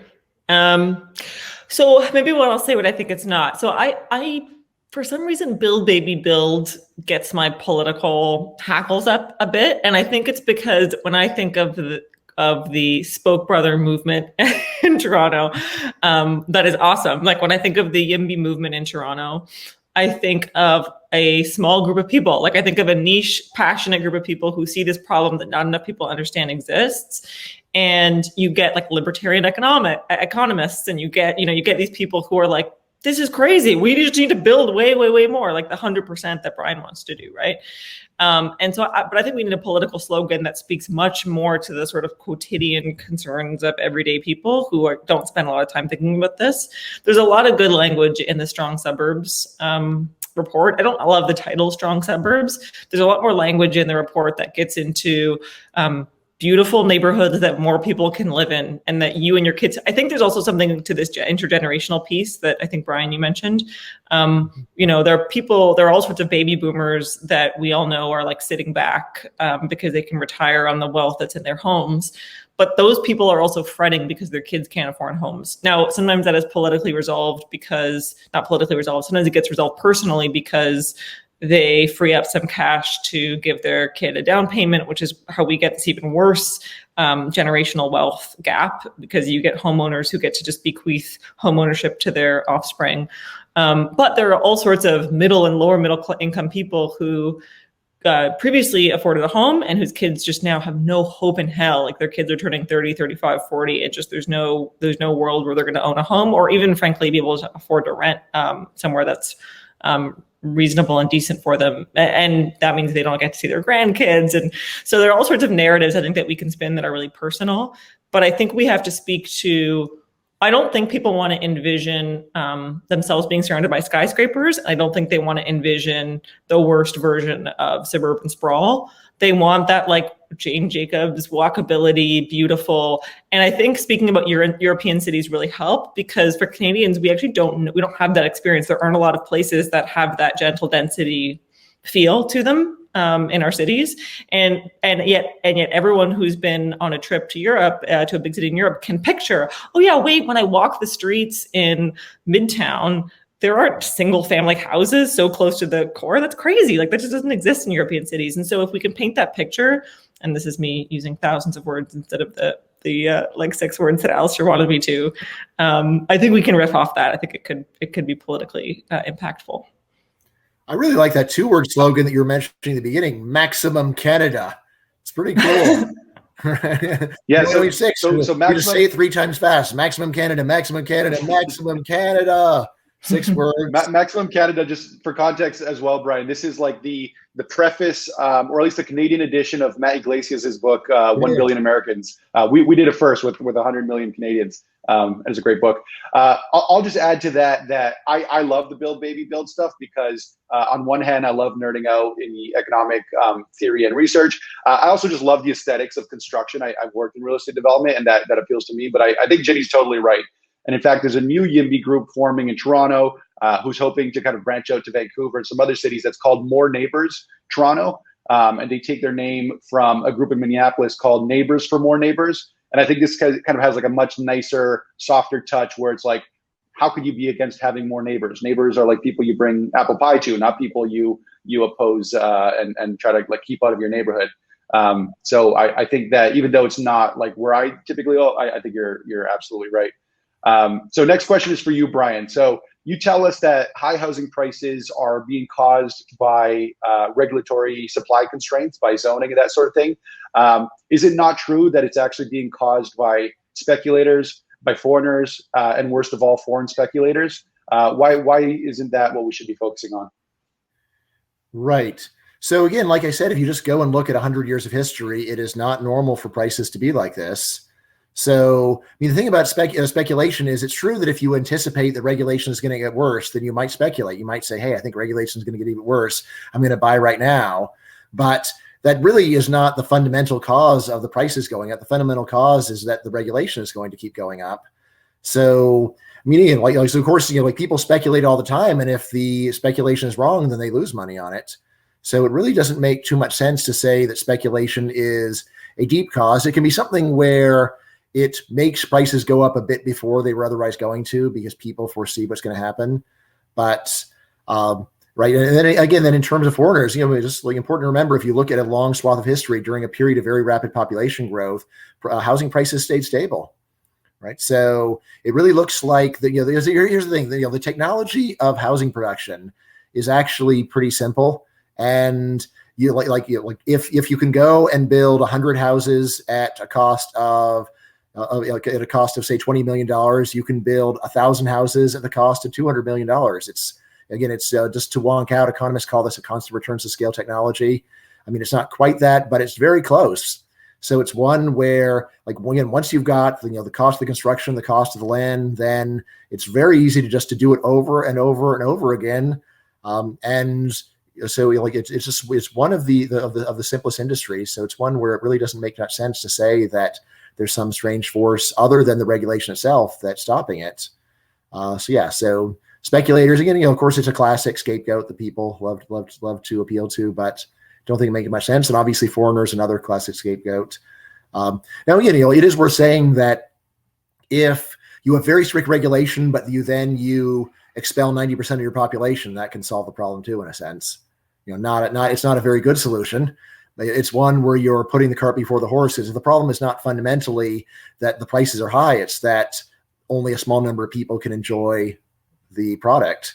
So like in that sense, you could say, well, if we just kicked out a bunch of people, then the prices will go down. Yes, but like, why not just build a lot more so that everybody can enjoy it? And and obviously, by the way, for especially like Hong Kongers and people like that. Really like selling real estate, Canadian real estate to them is one of your best exports. Right. So, like worth keeping that in mind. Like whenever countries are saying we really want to get exports up, like housing can be for all practical purposes another export. So rather than saying let's go and keep them out, why not say let's welcome them and sell them something great that we've got to offer here, which is houses in Vancouver. Chris, if I could just jump in on that. Absolutely. I just think it's worth noting that in Canada, for whatever reason, the biggest proponents of this myth are the left and our politicians on the left. And it's weird because in Canada, everyone's very pro-immigration, or the middle, certainly, center of the political spectrum, very pro-immigration. Certainly the left is, and yet you have those same people who are not very subtly implying that foreign speculators are the problem and imposing demand side fixes, right? So, they do everything from rent controls to taxes to whatever. And they never make any difference. Obviously, they're like a drop in the bucket, and they don't help at all. But it's what happens when you see these like blips of the housing market gets like extra hot, like even hotter than normal, and whatever politicians in power have to be seen to be doing something. We actually have, for those listening in, they'll know Member of Parliament Adam Vaughan. We have a left-wing Member of Parliament who's a member of the governing party in Canada, and he has come out and explicitly said that he actually doesn't want the value of people's homes to go down. To your point about economic illiteracy, like he's implying he wants people to believe that you can have more affordable housing without having any kind of downward pressure on existing housing prices, which is just wild. And so they need something to pivot to, and they pivot to some kind of bogeyman that they can blame, and that ends up being foreign speculation. So. It's really striking. You think about like any other industry where they say we're going to go and take working class workers and we're going to go and sell a high tech product to some wealthy foreigners. Normally, people say that's fantastic, totally do it. But if the product is housing, and you're taking construction workers and organizing them to go and build houses, which you then go and sell at high prices to people from Hong Kong, then people get upset about it. It's like, look, this is like no different from going and selling cars to Hong Kong or whatever. Like, so. Why would you want to stop this? This is like a very creative way of taking advantage of the global markets, and for the benefit of people that people claim to be really concerned about. Yeah, I think a funny point about the Adam Vaughan comment is he specifically said that something like a 10% drop in housing values would be unacceptable. And just for context, in Toronto and Vancouver, we've seen something like 20 to 30% price appreciation over the past 12 months. So he is unwilling to implement any policy that takes us back 3 months in terms of housing prices. So not super optimistic. I'll also say, Brian, on the point of whether we should be crushing demand or increasing supply, I wrote a short piece about this where I referenced a story where I was with my daughter who's 3 years old, and she told me, or I was looking at her shoes and I told her that her shoes were too small. And she said, my shoes aren't too small, my feet are too big. And yes, it is true that we could bind her toes or like maybe cut some of them off and her shoes would be just fine. It's not a good idea. People get hurt. Much better to increase the size of the shoe. And I think similarly, we could crush the labor markets in Toronto and Vancouver and housing prices would moderate. It just probably not the right way to do it. General point. So totally any question that I ask, they're kind of directed to one of you or the other, but absolutely, please jump in if you have some thoughts. So this one actually I will ask to the two of you. We'll start with you, Ginny, and then Brian, if you have some thoughts. This is a good question. We have with us a national audience, not from any one city. Canada is a very urban country. We have something like 85% of our population living in cities, but these are cities of all sizes, and there are rural communities, small towns, suburbs, and cities. So the question is, both of your talks assume that urbanization into a few cities with denser housing is the solution. Is there a solution that spreads some of the advantages of cities to smaller towns with cheaper housing? You want me to start? So strong suburbs does get at that. And actually their vision is not, I sort of in a self-centered way was envisioning my own street in Toronto. But they explicitly talk about suburbs and smaller towns. And they actually had images of like 1970s British towns that were, densification kind of grew out of the big cities, that have now become bigger towns, where people just built single family homes on 1 or 2 floors, with way more space than anyone needed, with space for multiple cars that people no longer drive as often, all that kind of stuff. And so their gentle densification really does apply to that. And so I think that solution that I'm, at least the one suggestion for a way of getting at the political problem that I'm suggesting, kind of does speak to that. And in fact, I am explicitly trying to not put forward a political solution that involves like massive way more skyscrapers in big cities, or the kind of sprawl that hews towards just big single family dwellings into environmentally protected land or anything like that, because I think those are both politically sort of dead on arrival. So in short, I think it's important. And I think some of the most impactful news in Canada politically about the housing crisis doesn't actually have to do with Toronto and Vancouver, because we have lots of voters that don't live in Toronto and Vancouver. I think it was a McLean story recently that talked about the spillover effect and that used Oshawa as an example. That's when people start to pay attention. That's when Aaron O'Toole starts tweeting. Aaron O'Toole is not tweeting about housing when it's an issue in Toronto and Vancouver, as it has been for decades. He starts tweeting about it when it becomes an issue in where? Oshawa, swing riding, right? In those suburban towns and suburban communities that are politically sensitive because they swing both ways. Yeah, and I would say, there's definitely plenty of room for deregulation almost everywhere. So as I said, one of the main results that's come out of research in the last couple of years is that it's not the case that the zoning tax is something that exists only in these really desirable areas and everywhere else is basically unzoned. Instead, what you've got is very ubiquitous zoning in the desirable areas, and then everywhere else, it's standard that in the urban core there's very strict zoning. So if you could just go and deregulate some of these smaller cities or the smaller metropolitan areas, that would still make a very big difference. In terms of skyscrapers. So obviously people are not going to build skyscrapers in the middle of nowhere, and again, probably not even in a remote suburban area. Where they want to build skyscrapers is where there's other skyscrapers already. That's where you can really see the regulation is crushing what would otherwise be happening. As to why that can't happen is less clear. So even New York City actually has been green-lighting quite a few more skyscrapers in recent years, right? Even under fairly left-wing politicians. So it's not something that's impossible. So in terms of what's happening, I guess the main thing that I think about is that one of the main sources of hope is actually developers and their influence over local politics. Because if we're just a matter of letting activists have their say, things will be strangled forever. But sometimes there's someone who wants to make $1 billion, and the stars align for them, and they put a lot of work into aligning those stars, and the skyscrapers go up. So possibly that building skyscrapers in a way, but in a place where there already are skyscrapers, it's not so clear why resistance would be so stubborn.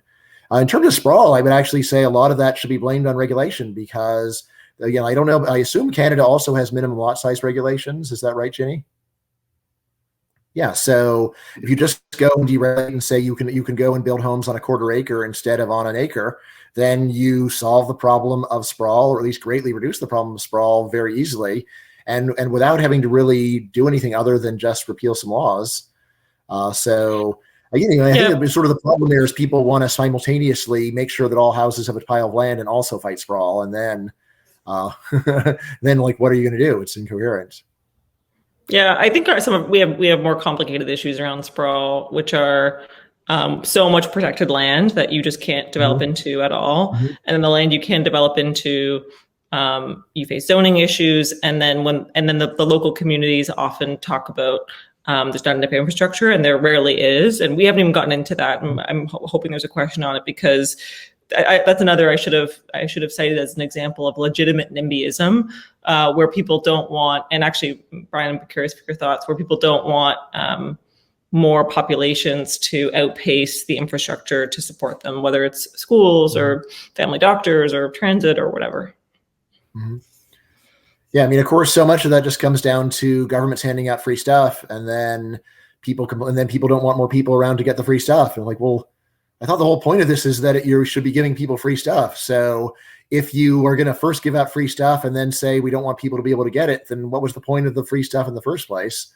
And of course, dramatically changing people's minds on this is pretty hard, but just making the point of, wouldn't it be better to go and charge people something for these scarce goods rather than saying they can't be there at all?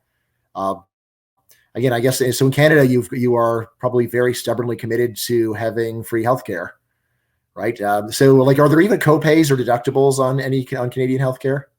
So like, you can't charge someone $1 Canadian for it, right? So no, single payer. That's it. Yeah. Right. Yeah, but so I mean, there are plenty of systems where there's a big government role, and yet still you've got to pay at least $5 to go to the doctor, just to go and give people a little reason to think about whether it's worthwhile. So again, like, honestly, I would say that's the kind of thing where you have to say, look, we've really started with an idea that sounds good, but it actually ends up in a bad place, and we need to calm down and do some rethinking, which, again, of course, in the short run, I know is just going to make you lose elections. But nevertheless, I mean, partly, of course, as an academic, I've got the luxury of just telling people what they don't want to hear. But I mean, if somebody doesn't do it, then, gee, it's going to be pretty bad. Great. I'm going to combine two questions, and this is going to go back to the point, Ginny, that you made about more legitimate NIMBY causes, or that some might be more legitimate than others. And Bryan, I think you talked a little bit about this when we had the question about kind of the origins and history of these zoning restrictions. But the example that you gave, Ginny, one of the examples that you gave was a housing type, which is modular housing for people who are kind of like one step up from being homeless. And I guess if you think about the energy kind of behind any NIMBY cause, it's probably lowest if you're proposing something like a nice detached mansion, and probably highest if you're proposing maybe a prison, or like just before that, a homeless shelter, or just before that, something like this project that was proposed in East York. So can you speak a little bit to, again, like some of these concerns that might be harder to just kind of dismiss? I have children in the neighborhood. These are people who are often coming out from like terrible bouts of drug addiction and that sort of thing. And then kind of bundling in with that an issue that I think we smoothed over a little too quickly, which is the fact that for housing to be more affordable to new entrants into the housing market, young people, immigrants, whatever, prices do need to come down for the market as a whole. And this means a significant loss of wealth for homeowners and homeowners who often treat their houses as something like a retirement account. So again, is that a legitimate reason to stop building housing, that it kind of wipes people out? So please, Ginny, rather, if you could start, and of course, Bryan, if you have any more thoughts. So I guess I'll address each one of those a little bit separately. So the first one, I mean, it is harder. Of course, the way you described it is exactly right. The political challenge that is the whole premise of my thesis becomes more acute the less the new entrant into the community is like the status quo of the community, if that makes sense.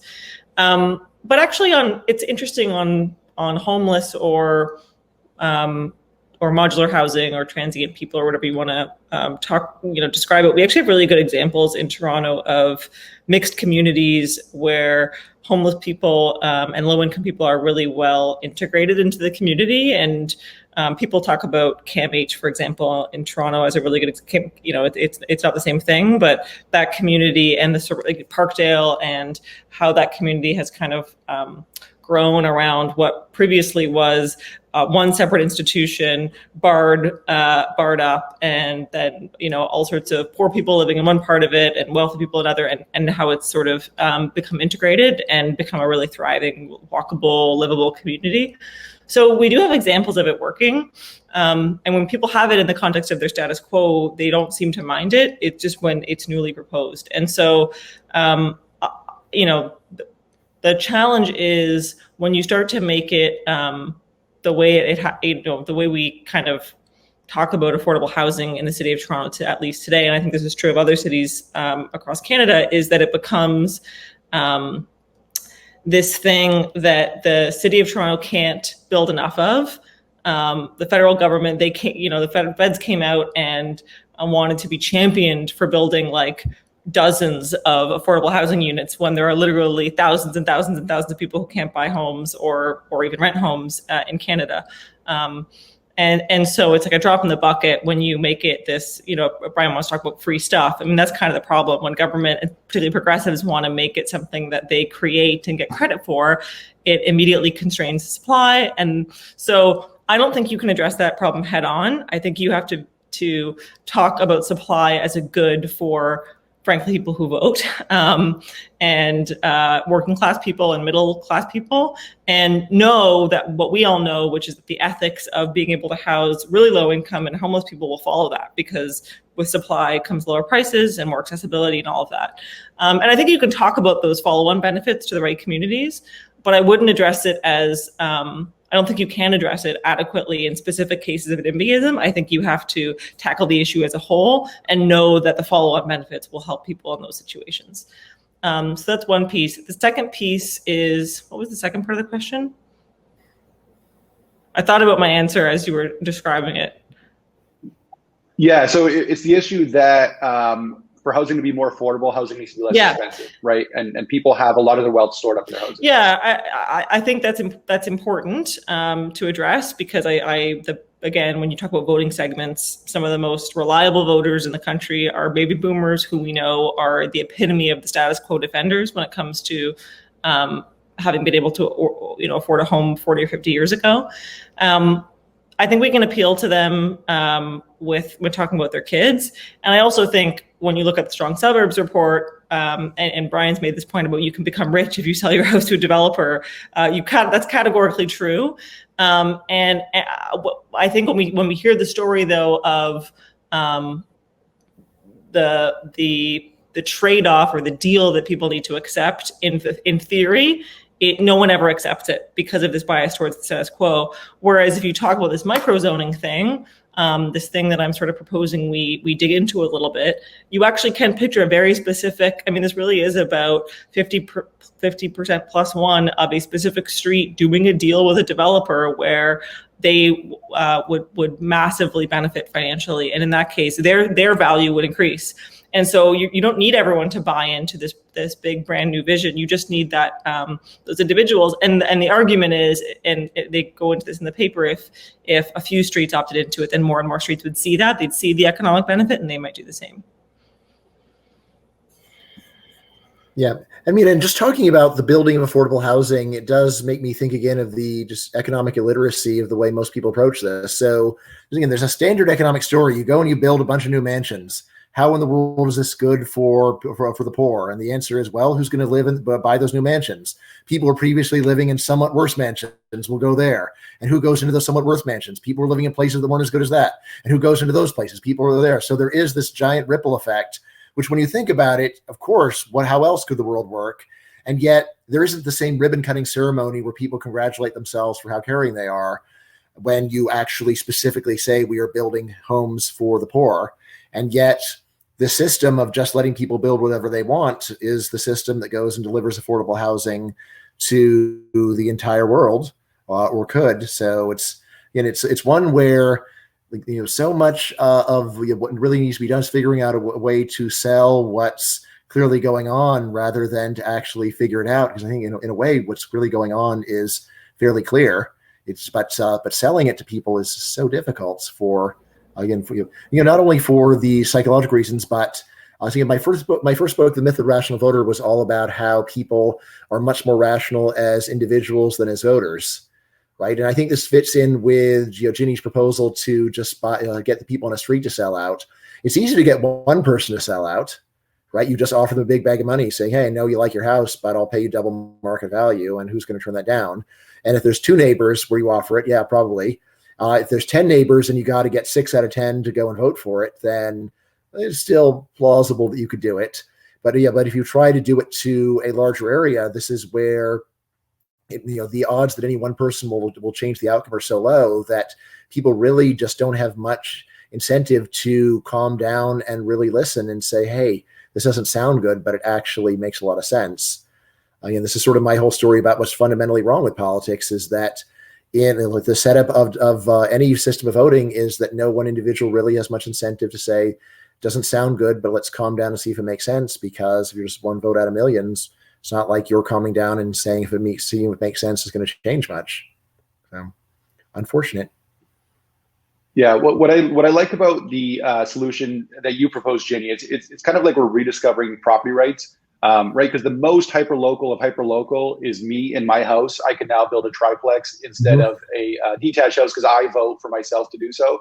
So we're just kind of like expanding that a little bit beyond that, but it's moving in that direction, and I think that's kind of interesting from a historical perspective.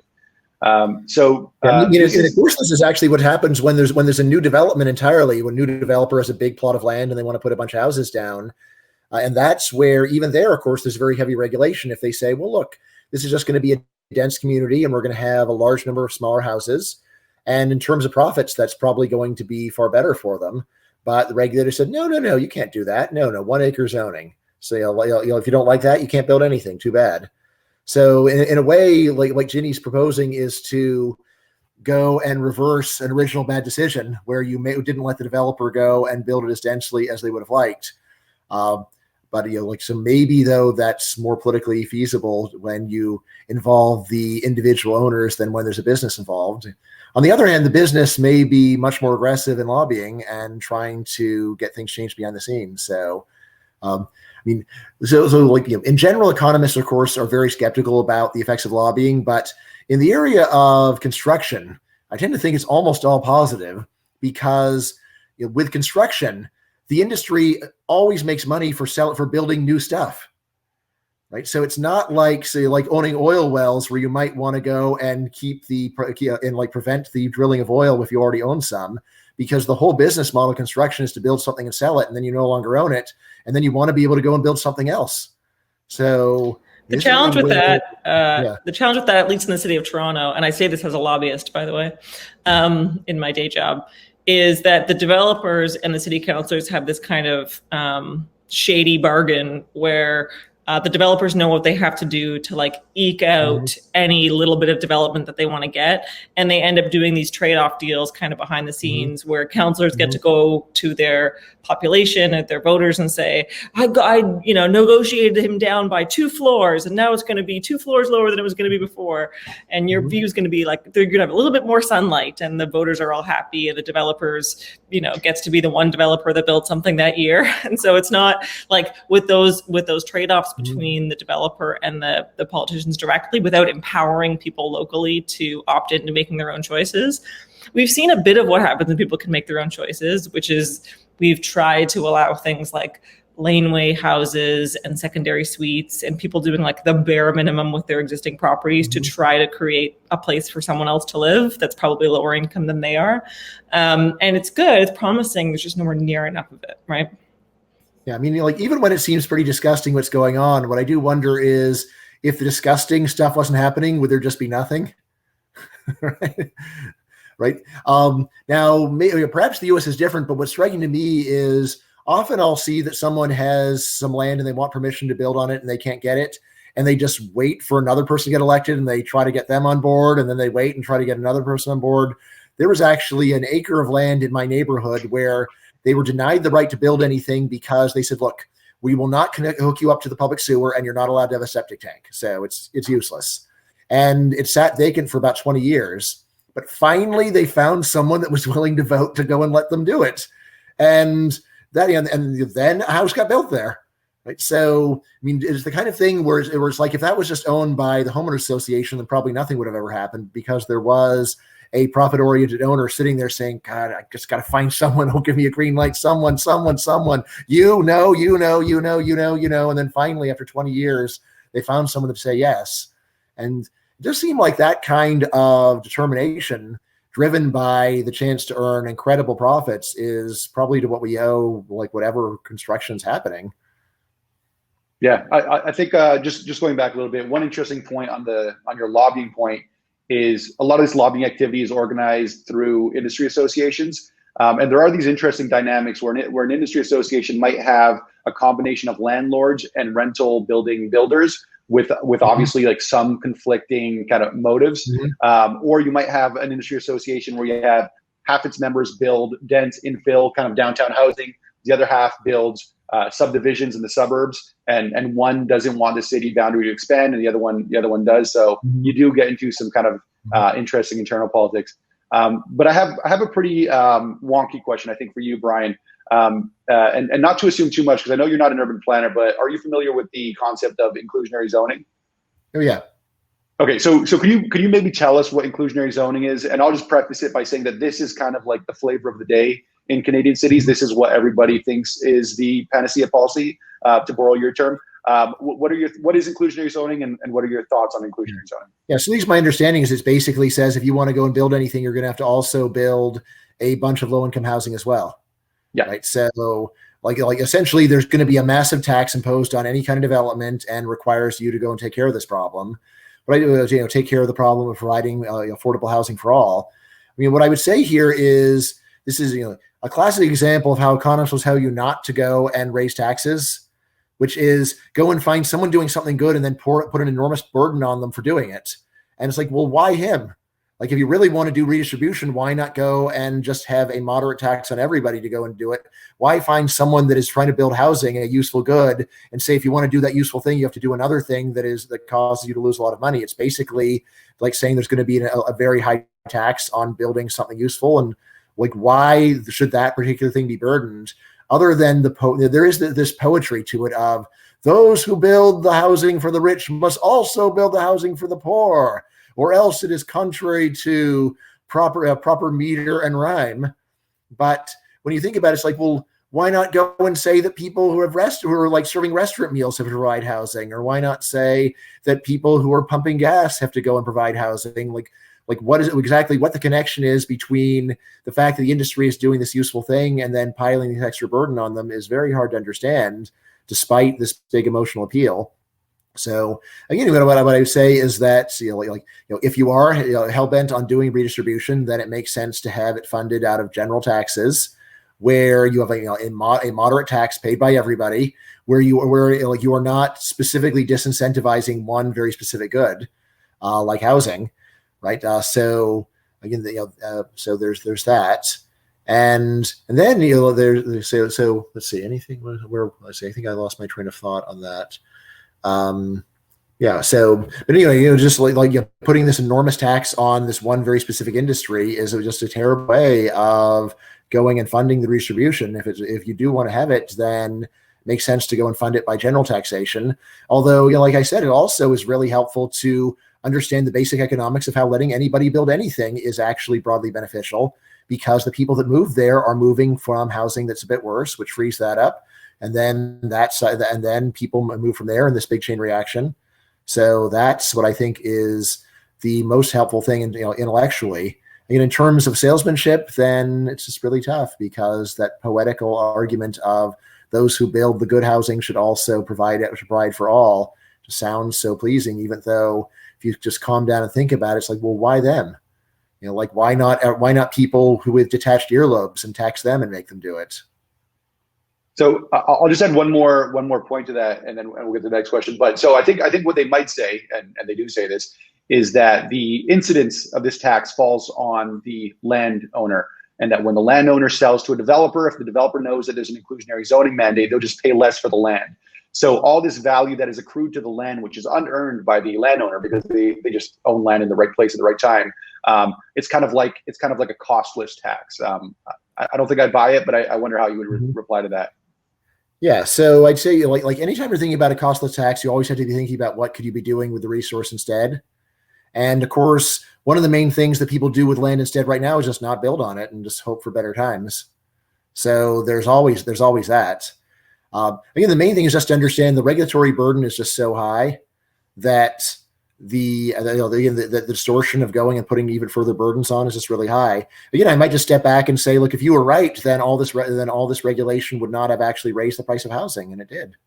Right. So, it might sound good, but again, really probably not. Thank you. So this is a question for Ginny. This is around kind of like how we talk about these things. I think the question was actually asked of you, Bryan, but I'll ask it of Ginny, and then of course jump in if you have anything to say. But a lot of modern zoning, if you kind of dig into its history, was implemented for let's say, antisocial reasons, and often racist, like explicitly racist reasons. There's one example that a good friend of mine told me. He was actually, Ryan, a student of yours at GMU, that mix the separation of uses between commercial and residential. There's some origin in San Francisco residential neighborhoods blocking Chinese laundromats from their neighborhood. So there's these kind of like really nasty undertones to a lot of this stuff. So the question is, a ton of zoning regulations were put in to carry out a sustain racial segregation. Why not refer to it as desegregating? And again, if we're putting this in the context of typically our urban areas where you do have very progressive populations, is this kind of like a good frame for the issue? I don't know that I would use the word desegregating, because I think you'd probably start a political conversation that would distract from your point. But I would speak to the nefarious reasons why zoning exists in the first place, because I think when you're trying to subvert a status quo that is so powerful politically, you have to have a powerful argument, and you have to make people question why they're defaulting to their status quo. And you're also asking people to do that who are comfortable, who are benefiting from the status quo. So it's really, really, really tough. And I like this frame and as a rhetorical device, because I think it forces people to rethink, wait, yeah, why does this zoning exist in the first place? And it's hard to imagine the concept, and Bryan does a really good job of this, that a house should just cost the cost of the land and what it costs to build it. That's not how we think of houses at all. We think of houses as like our wealth and our, and so to break people's frame a little bit, I don't think you're ever going to get them to that reality, but you can make them at least question why the zoning laws exist. And so I really like that frame. I think it's useful. Yeah. My sense is, if you already have very good left-wing credentials, then then this could be effective. I don't think I can successfully. Right, people would just say, "Well, like this isn't really the thing that you're super passionate about," and so you're just going and making this argument strategically, and like, well, yeah, we have a conservative MP, Pierre Poliver, who is very popular on Twitter and who has a real knack for rhetorical flourish, because he's also very smart and knows what's going on. He didn't speak to racial segregation at all, but he used the term gatekeepers really effectively in a speech in Parliament that then was shared all over social media to make a really political, rhetorical point that kind of got away from the housing issue a little bit, but I think was really incisive, to talk about how these gatekeepers exist that create these barriers to the things that need to happen for people to be able to have affordable housing and access to things.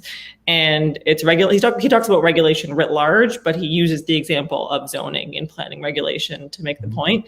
And he doesn't get dense about it. He doesn't get wonky about it. And he uses the phrase gatekeepers. And that kind of alludes, it's a lot, less specific than talking about racial segregation, but it alludes to the concept of, no, people created rules a long time ago for not really good reasons and to block people from, being able to live their lives to the fullest. And those rules exist for bad reasons, and they've created really bad outcomes. Yeah, I really like to use humor as much as I can. Part of why I'm drawn to this graphic novel format. So there's this great scene in The Simpsons where there's a mall that has a sign that says, "Our prices discriminate because we can't." And I think you can really use that to think about zoning as well. So so when you watch that episode, it's like, yeah, that's really good and it's actually funny. And I think a lot of people would never have thought about it that way. It's, oh yeah, okay. Yeah, I think I saw someone propose on Twitter that the Berkeley city emblem, and Berkeley is kind of like a notoriously NIMBY city. And a notoriously progressive city. So the city emblem should be a detached house with a BLM sticker in the window, but no black families in the neighborhood.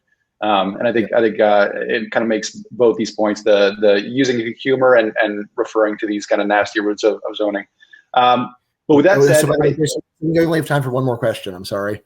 Yeah, no, I think that was our last question. So I'm just going to invite Matt back up. I'd like to thank you both for joining us, for participating. I do think personally that this is the most important issue. I agree with Bryan.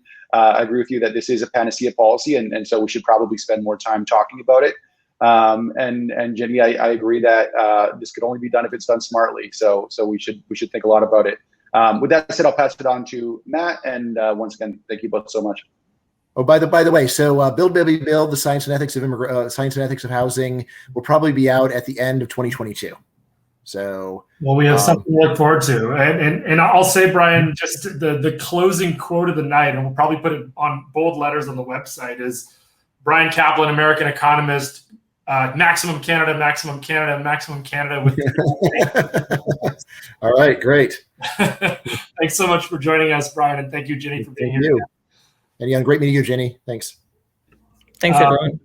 Thanks everyone for sticking around till the end of the night. I know these things, we intentionally start them late in the evenings for those of us who have kids who need to go to bed. But just to wrap this up and just to reiterate some of Chris's points at the beginning of the night as to why we're doing this. I mean, this is an odd year to start an event series like Blue because of the pandemic that has kept us apart. But our intent is to instigate a conversation and to instigate sort of a debate of ideas that are probably not getting enough airtime among our political leaders, among within sort of the halls of debate that is our parliament or our provincial governments or whatever the case might be. And Blue hopes to exist to fill that void. I will say that, just like the rest of you, we are also getting sick of hosting online debates or online conversations and Zoom type sessions. And our hope really is to start rubbing shoulders and to start getting to know each other in person, because I think a big part of establishing a coalition behind ideas is to do that by building relationships and getting to know each other. Blue has sort of carved out 4 big topics that we want to talk about. Of one is housing in cities, which we covered tonight, state capacity and competence, which we covered last month, immigration and families to come, and innovation and global competitiveness. But really these topics all boil up into this bigger theme that Bryan Caplan put so well: maximum Canada, maximum Canada. Like, how do we set ourselves up to be the country to be modeled after in the coming decades?